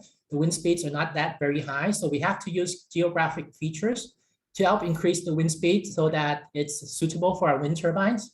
If you see on the slide on the left, the picture, that shows where most of the major wind turbine projects in Thailand are. It's concentrated in the northeast and a few projects in the south. So that also affects where we can put our storage also. Next slide, please. So the large storage we have in EGAT would be our pump hydro projects. Currently, we have 3 of them. The latest one is called the Lam Takong project again. It's in the same area as those wind turbines, and we lately increased its capacity from 500 megawatts to 1 gigawatt, and that was completed in December 30th in 2019. We also have 2 more projects at the Pumipon and the Sinakarin Dam. That's to the north and to the west respectively, and that is providing us with about 500, almost 450 megawatts additionally. We have 1 more large project planned at another dam at the Chulapon Dam, and that's going to be provide us 800 megawatts of generation in the northeast.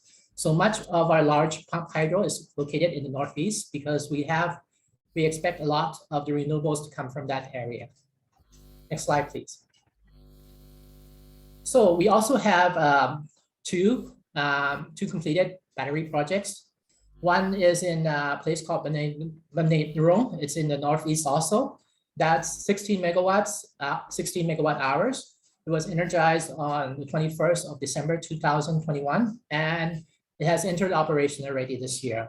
The other big battery project is in a place called Chebadan. That's also in the northeast also, and that's 21 megawatt hours. And it also entered operation the same time as the previous battery project. We also have another very interesting battery project in the north of Thailand, next to Burma, in a province called Mang Son. We will plan 4 megawatt hours for the place. The battery is going to work along with the solar, diesel, and the hydro projects, the small hydro projects that we have in the north, Mang Son. That is a project to develop a smart grid system where the electricity or supply of the Mang Son province will be controlled by a smart grid system. So that's one of the interesting projects that we will try to achieve next year. Next slide, please. Next slide, please. Okay, so this comes to the small research project I was talking about. We are doing hydrogen also at Lam Takong again. The hydrogen project has about 3 megawatt hours of storage. It's a research project IGAD is currently conducting. We believe it is the first grid-scale hydrogen storage in Southeast Asia. And how it works is that we are using electricity from the wind farms I mentioned earlier to convert water into hydrogen gas with an electrolyzer. And then when we need energy from the hydrogen gas, we then supply that hydrogen to a fuel cell.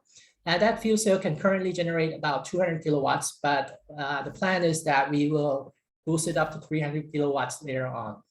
So that's the hydrogen project. Next slide, please. Okay, so this is for the future of what we plan to develop for RE and storage in Thailand.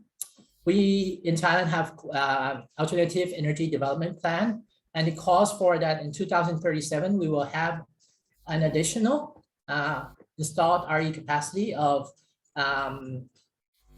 18,696 megawatts. Most of the increase, as you see in the slide below, will come from solar. That's going to increase for another 12,000 megawatts. That also includes our that does not include also our floating solar, which we will supply another 2,000 megawatts. We don't see a lot of increase in wind. The plan is only for about 3,000 more megawatts because of the geographical limitation I was talking about, unless we can get new wind turbines that can work very well with low wind speeds. The other major boost we are seeing, we want, would be coming from biomass and biogas. So that's turning waste into electricity is also another major policy in Thailand. So next slide, please. So the total in the future will be about 29,000 megawatts in 2037.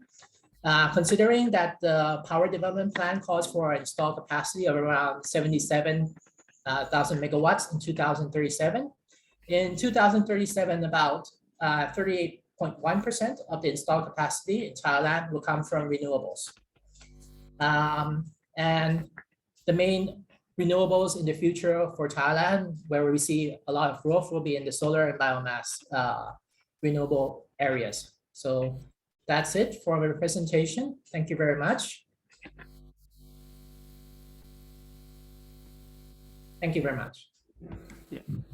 Thank you very much, Dr. Yasopol, for briefing us about the updates on renewable energy and energy storage in Thailand. You have a round of applause here in the room. And before I moving to the agenda, I would like to summon Mr. Loic, as there is still one question regarding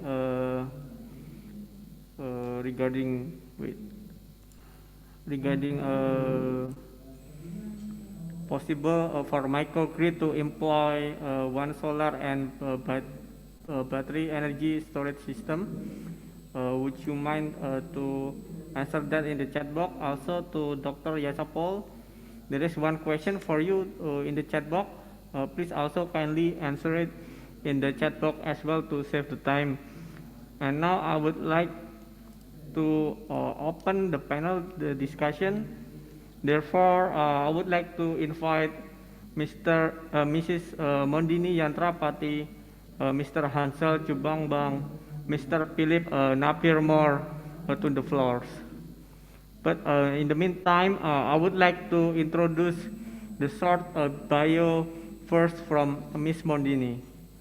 Ms. Mondini Yantrapani is currently working as a senior consultant as energy storage service in Asia Pacific region for DNF, and also leading DNF India storage business in Bengaluru. She has more than 8 years of experience in the power and energy sector, which cover both thermal and renewable power generation. She also has carried out several technology bankability for reviews from the cell layer to the container level for global manufacturers, and also has worked on ASEAN Development Bank and World Bank funded project in helping to accelerate the region energy transition. And next, I would like to introduce the short biography from Mr. Hansel. Mr. Hansel Chubangbang is a Senior Market Application Officer for Southeast Asia at Fluence Energy. He is responsible for the market growth and strategy across the region.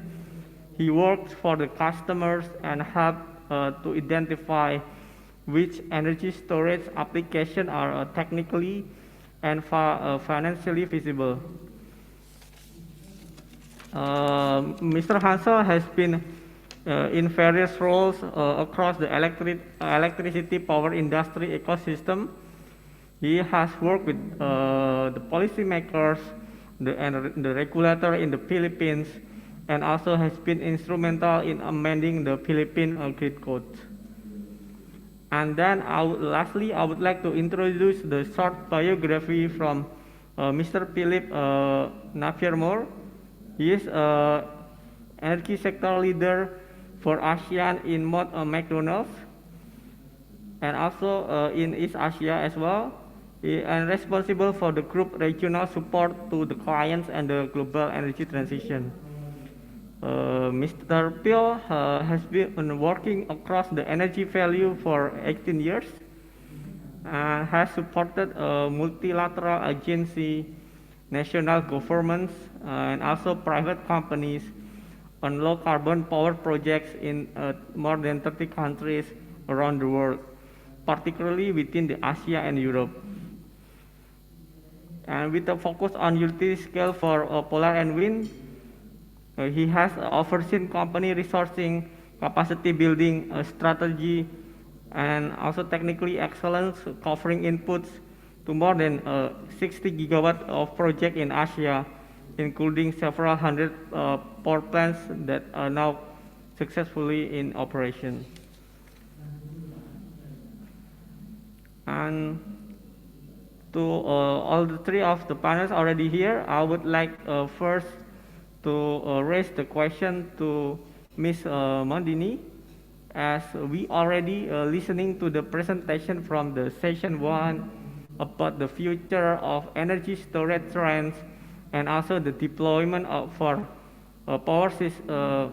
energy system in developing countries, and also with the addition of the brief skin from the ASEAN perspective, and also the country cases at Thailand and Vietnam. What, in your opinion, what energy storage technology are more suitable for ASEAN region? And the second question, and how does the ASEAN would learn the best practice from the other region about the energy storage development? You may Thank you so much, Mr. Akbar, for inviting me to this honorable panel today, and also the questions that you have asked me. So as I understand from Thailand and the Vietnam countries in focus, the battery energy storage seems to be a plausible solution in the short and the near medium term, the plans with respect to what the ASEAN countries have as part of there, because I mean, the battery energy or the energy storage systems in general are useful to mitigate the intermittency of the wind and solar projects, and also with the interconnection capacity that is needed. It is both the deployment of energy storage technologies like batteries, lithium ion, or any other viable solutions in in the geography that you are looking for would be helpful.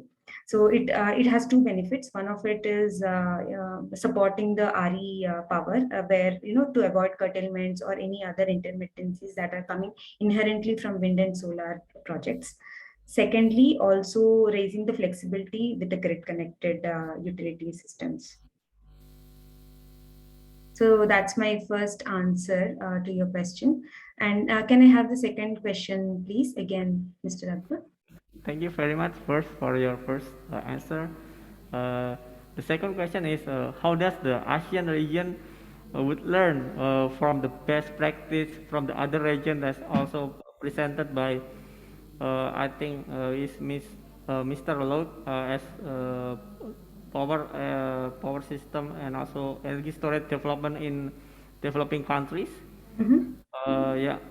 What does ASEAN can learn from the other region about this energy storage development? Yeah.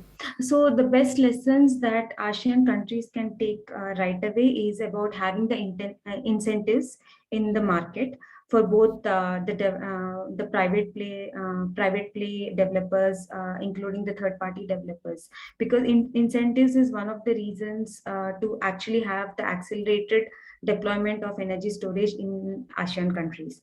And also the second potential business model that can be looked at is about having a commercial case by avoiding curtailment for having these energy storages. So these are the two key learnings that I see can be implemented in the ASEAN countries from the adjacent countries. Thank you very much once again for your wonderful answer.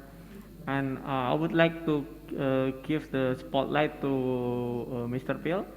And as already we are listening to the previous presentation from external speakers and also from the ASEAN cases, in your opinion, what are the significance of the energy storage technology to achieve the ASEAN target of 35% of RE installed capacity and also the 23% of RE in total energy mix in 2025?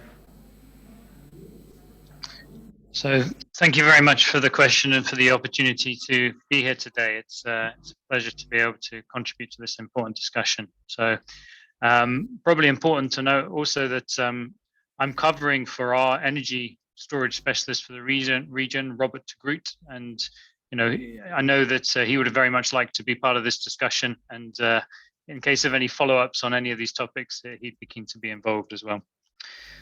So yes, to respond to the earlier presentations and the insights shared there and how those are relevant to ASEAN in meeting its targets for 2035, I think there's a lot of very valuable material that's been shared. There is a lot of great experience now from other parts of the world, which will be directly relevant to this region, as well as experience within the region. For example, we heard for Thailand about the pump storage hydro projects that are in place, the floating solar projects. I mean, I think this is all part of the same set of solutions that we need to consider. So I think maybe it's worth reflecting on the kind of activity we've already seen to date in the ASEAN region, and where that might go.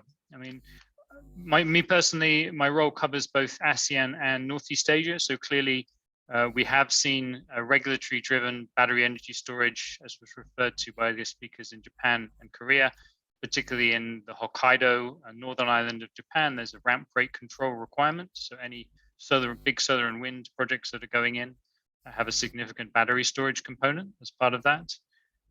We heard about the renewable energy certificates in Korea and how they drove a sort of boom in battery energy storage on a time shifting basis, so to generate outside of solar daylight hours.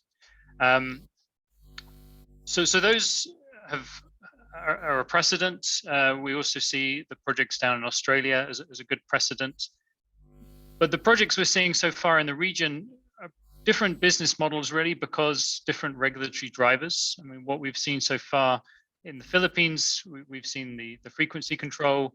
We've also seen tenders for solar plus battery energy storage to compete against baseload power. So that's one use case.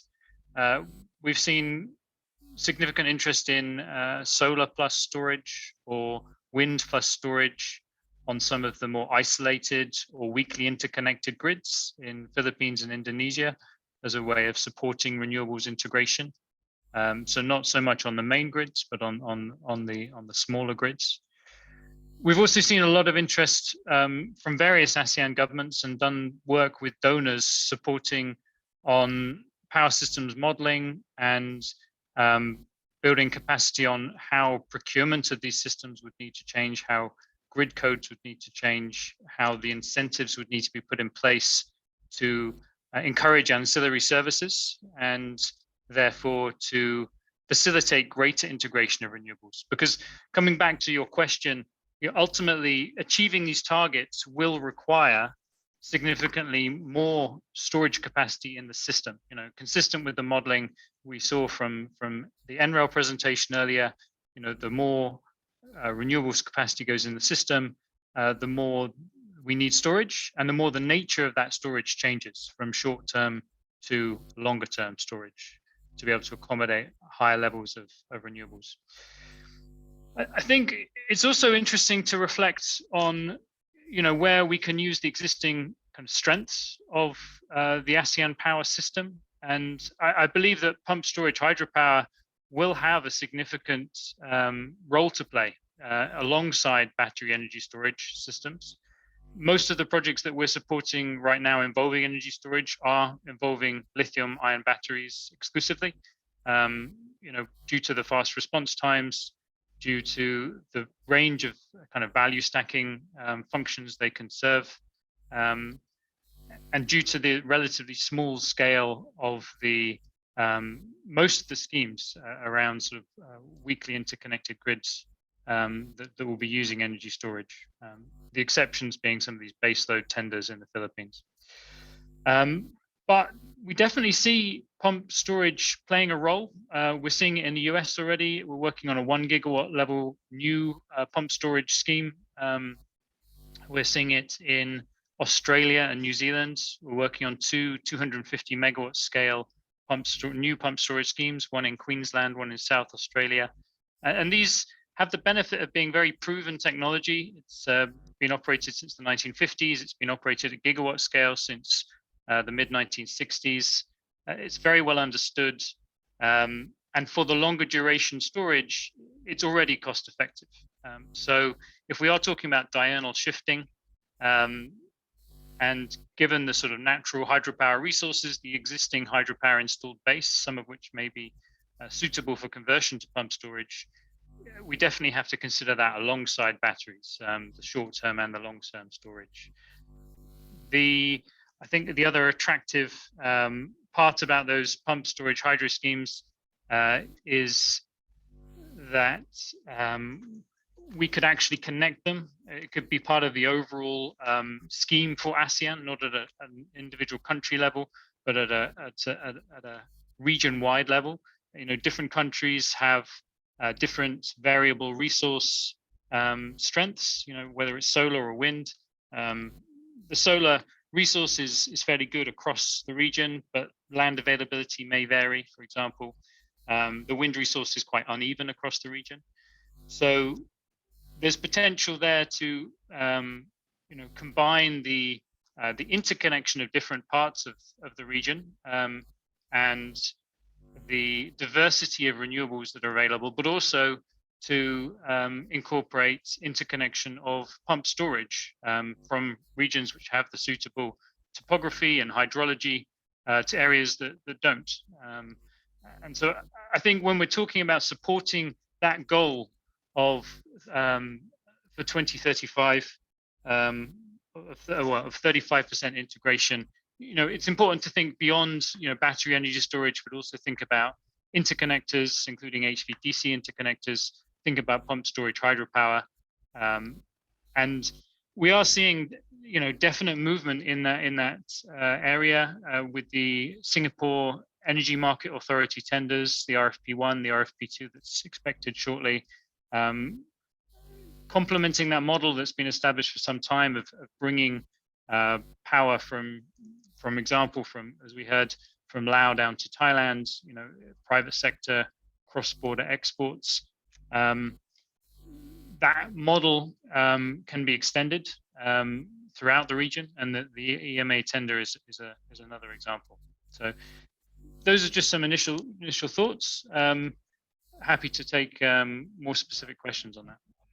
Yeah, thank you very much, Mr. Phil, for your comprehensive suggestion on how we, as a region, to achieve the aspirational target of 35% of installed capacity by deploying more on energy storage, and also look beyond that, with also include the interconnection and other power sector needed. And that I would like to give the attention back to Mr. Hansel, as you wonderfully drove the market development for Southeast Asia together with Fluence. I would like to know how do you see energy storage development in global and also in ASEAN level in the next 5 until 10 years? Yeah. First, I would like to thank you for this opportunity to share my insights, and thank you very much for the question. To answer the question, what we're hearing in the ASEAN region is that one major concern is the absence of policy or a framework for energy storage, the absence of frequency regulation market, for example. But I wanted to share the story of the Philippines. Way back in 2017, they have installed their first energy storage, 10 megawatt 1 hour system. They installed it even without the policy. So the Philippines created or drafted the policy for energy storage in 2019, years after they have installed their first energy storage. So I can say it's really not a problem if you don't have a policy. It's more like knowing what the system needs. So that 10 megawatt energy storage in the Philippines created a pipeline for more than 600 megawatts of energy storage ongoing right now, nearing completion. So those more than 600 megawatts of battery energy storage projects are all for frequency regulation. And we're seeing some traction for solar plus energy storage, for capacity firming, for base load, for mid-merit type of power supply. And we're seeing the same trend. In Lithuania, they have installed their first few megawatts pilot battery energy storage project. And recently they announced that they will roll out 200 megawatt of energy storage project for transmission enhancement. Same thing what happened in Taiwan. They started first few megawatts, and just recently Thai Power announced that we have won the largest energy storage project in the region in Taiwan, 60 megawatt, 1.5 megawatt hour system for frequency regulation as well. So for those three examples, they didn't wait for policy or framework for energy storage. They know what the system needs. They know that energy storage can support renewable energy penetration. They have the renewable energy goal, 50%, for example, in the Philippines, 50% in 2040. And they know that energy storage can help them achieve that goal. So I say, for the rest of the ASEAN region, let's install first few megawatt sizable energy storage project. From that, we can learn from it. We can make our standards. We can base our policy on that. Then let's see how the market will grow after that few pilots. Yeah, thank you very much for your wonderful answer, Mr. Hansel.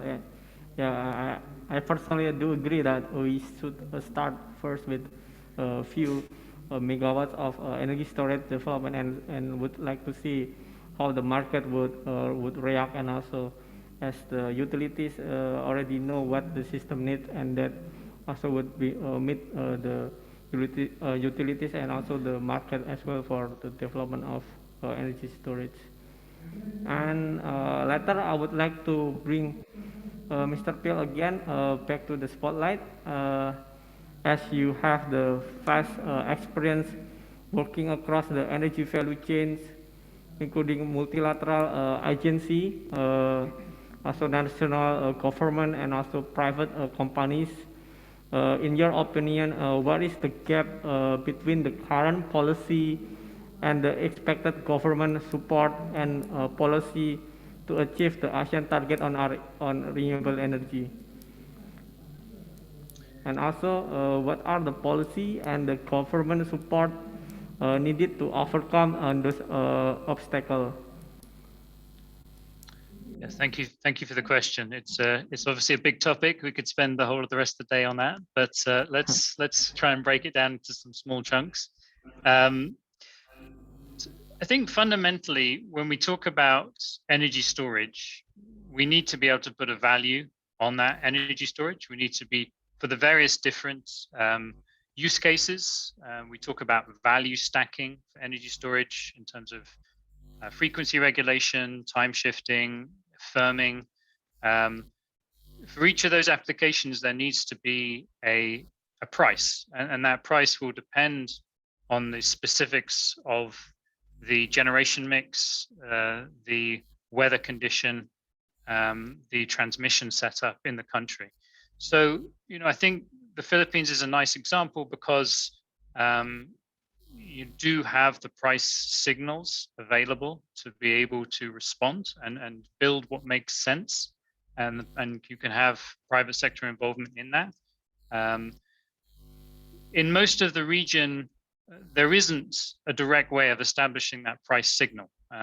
As a central utility, internal kind of pricing and avoided cost calculations can be done, and the central utility can decide to develop that energy storage or to put requirements on renewable project developers to deploy that energy storage, to look at an economic least cost generation system. But really what we need, and this is what we see in all markets that are seriously pursuing large scale energy storage.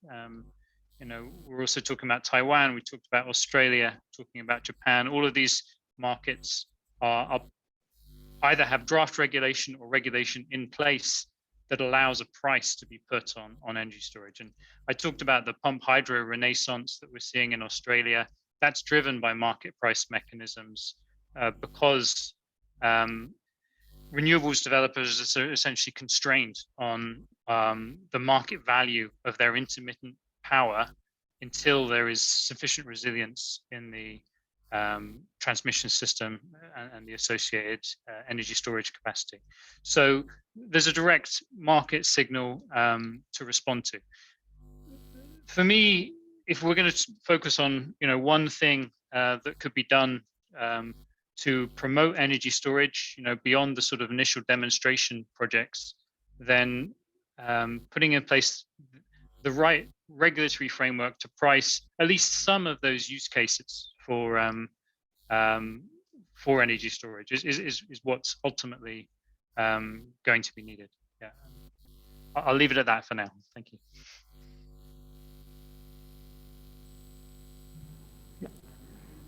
Thank you very much, Mr. Philip, for your kind answer.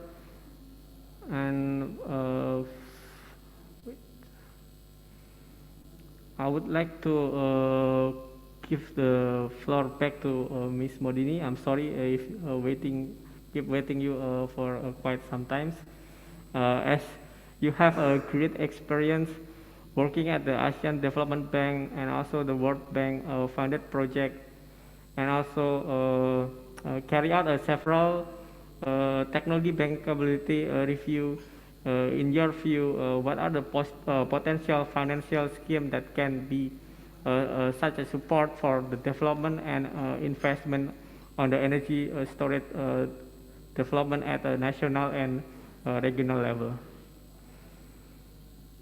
Thank you so much for that question, Akbar. So one of the funding scheme that I have seen across from these development banks is the viability gap funding, which actually enabled the policy, the policy irregularities or the deployment or any other support that is needed at both regional and the national levels for different geographies.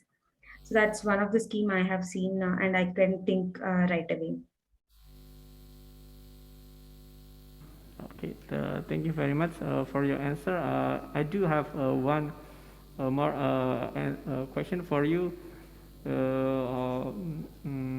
How can you develop understanding of when and how the energy storage can best bring its best value to the society of the ASEAN?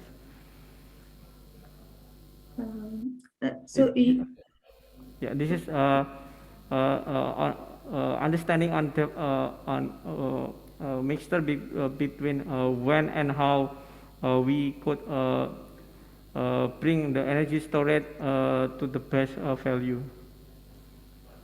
Okay, so basically at many countries, so I mean the uptake of the energy storage system has been kicked off by the increasing share of renewable energy, and this has impacted the traditional approach of balancing in peak and base load management, demand generation capacity. So the solution right away was energy storage systems, which could improve the operating capabilities of the grid, lower costs and high reliability even for the behind the meter users.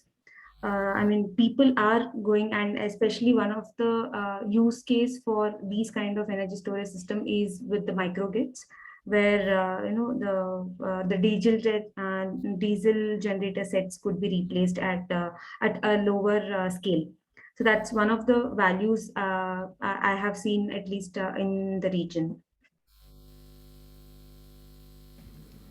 Thank you very much for your answer. And for the last question, I think I would like to give the spotlight to Mr. Hansel. As we see that we expect there will be a massive energy storage technology deployment in the region later in the next decades.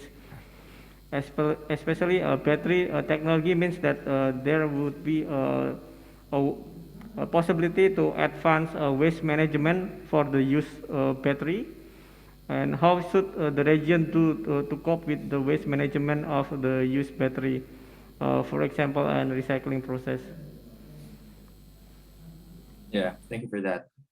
In Influence, we have such an agreement with the battery supplier. As you know, we were not a battery supplier company. Fluence is an integrator, and we have such agreement with our battery supplier to collect all the battery cells after life. And yeah, and we believe that we should continue that as well for other integrators. There should be some sort of a collection mechanism for battery cells that is nearing their end of life or at their end of life. We should have such policy in place to ensure such collection is organized and that doesn't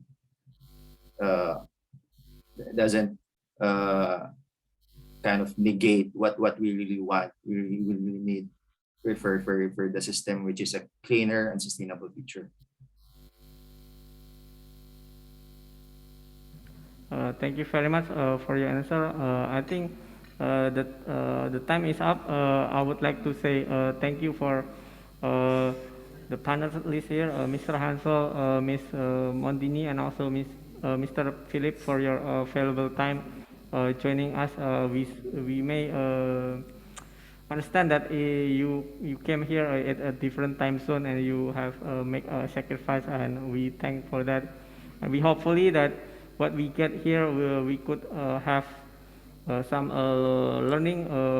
lesson learned to how to proceed with the concrete plan on how to progressing with the energy storage development in ASEAN region. Thank you for your valuable time to Mr. Hansel, Ms. Mondini, and also Mr. Philip. give a round of applause to three of the speakers. And yeah, and for the next agenda, I would like to present the wrap up and the way forward.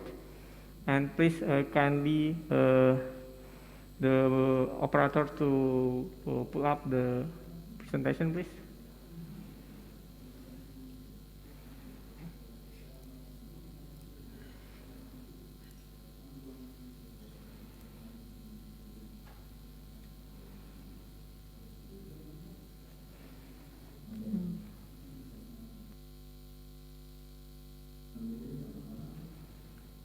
Okay, thank you very much. Next slide, please. This is some of the wrap up that we have for our ACE workshop on energy storage this morning for the first session and the second session. And this this first slide is for the first session that we gather from our distinguished speakers. First is that the energy storage is expected to have a significant and rapid growth globally. And this is driven by the declining storage cost and the renewable energy cost itself. And the ability of energy storage to provide a firm capacity and time shifting is a primary driver for the cost effective deployment. And storage cost may be competitive initially, but when it's deployed versus the other option, flexible demand response decreases and the need for the storage. And for the additional of the PVs, it will reduce the net load during the day and shorten the peak energy demand periods. And cost reduction and the value of backup power increase adoption of the building for level storage. And co-location of renewable and energy storage system could reduce the system costs. And subsidy strategy it is need to be directed toward addressing the local energy storage system integration and creating a sustainable business case for the energy storage. The next slide, please. This is for the wrap-up session for session 2 with the title of increasing the ASEAN energy storage role to achieve the ASEAN aspirational goal, where there are 3 points to be wrapped up here. The renewable energy share in ASEAN has reached 33.5% in 2020, leaving us only a 1.5% gap from 2025 target. And there will be expected 60% of newly installed capacity will be coming from the renewable. And Vietnam variable renewable energy share has reached 30% of installed capacity in 2021. And under the battery energy storage system study, Vietnam aims to first install a battery energy storage system at 40 in the north region with total capacity of almost 1.2 gigawatt, and to conduct the battery energy storage system pilot project at a scale of 50 megawatt. And Thailand achieved already 26% of installed renewable energy capacity in 2020, whereas it's also aiming for 18,896 megawatt by 2037 with the growth especially for solar, biomass and biogas. Next slide, please. And the increase of renewable also must be accommodated with the sufficient battery energy storage system and a consideration for both short-term and long-term energy storage strategy. There needs to build the capacity on procurement level, grid codes and incentive to encourage the auxiliary service in facilitating the higher integration of renewable energy. And also beyond the battery energy system, ASEAN could leverage the existing strengths of ASEAN energy system, such as the existing palm hydro energy storage in the case of Thailand, which are as the proven and as the cost-effective technology by utilizing the hydropower facilities. And ASEAN also could learn from the other region in the measure of in the deployment of energy storage, including regulatory-driven measures such as market and price signal in order to stimulate private sector investment and also their participation in the energy value chains. There are also opportunities to integrate the energy storage system in the regional power trade by considering the difference in renewable energy sources in each country that has planned to have the interconnection between cross-border countries, and also to ensuring the sustainability of battery energy storage collection mechanism for the end-life battery cell for the recycling are also needed for the lifetime of the overall battery energy storage. Next slide, please. Yeah, I think that's all for the for the wrap up and also the way forward. And I think this also concludes my session. Thank you very much, and I would like to give the floor back to Mr. Jason. Thank you very much.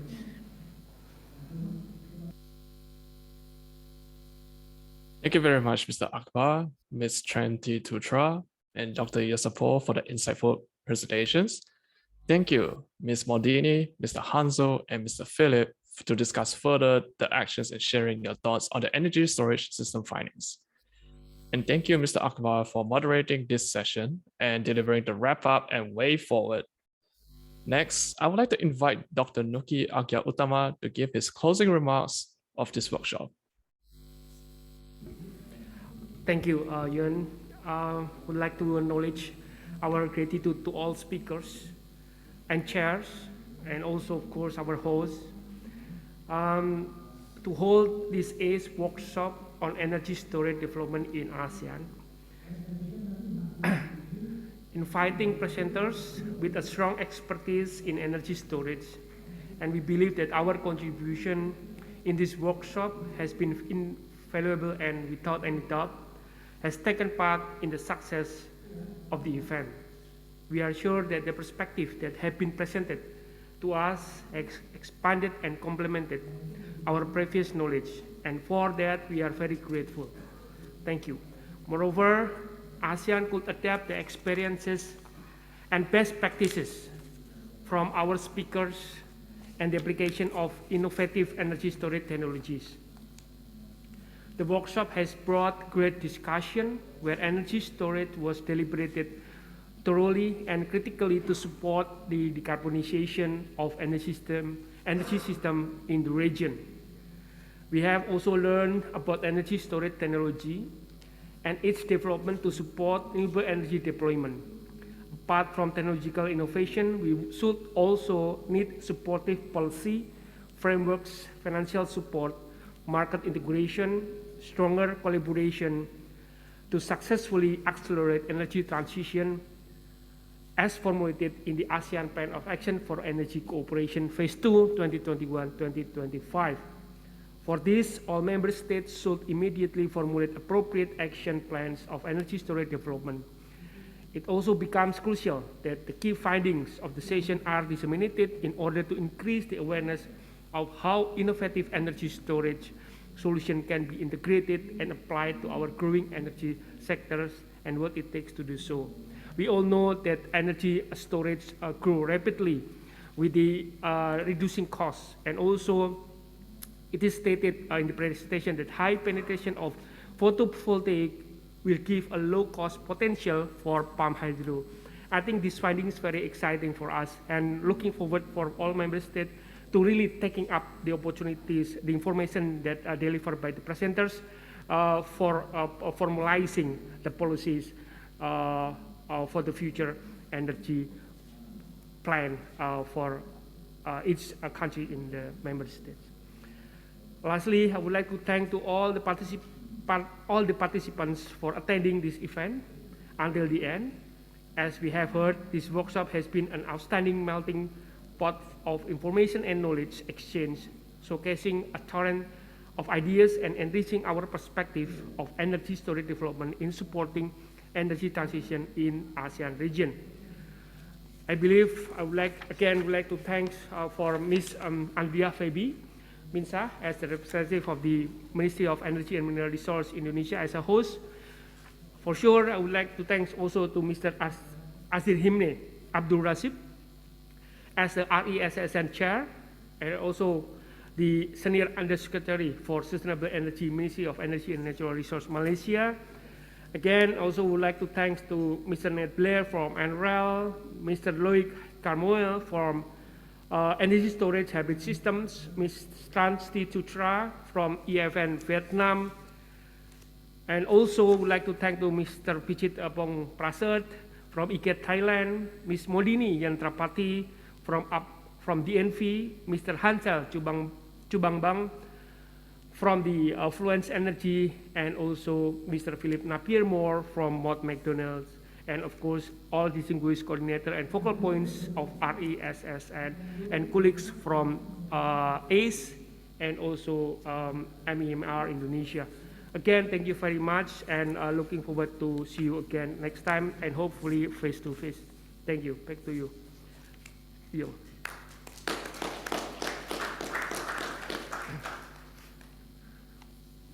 Now, I would like to express my gratitude to all distinguished speakers for making this workshop a reality, and and to distinguished participants for your undivided attention and time for today's workshop. I hope everyone has gained further insights into the energy storage development in ASEAN. I wish everyone a safe and healthy life, and be safe. Thank you very much, everyone, and I will see you guys next time.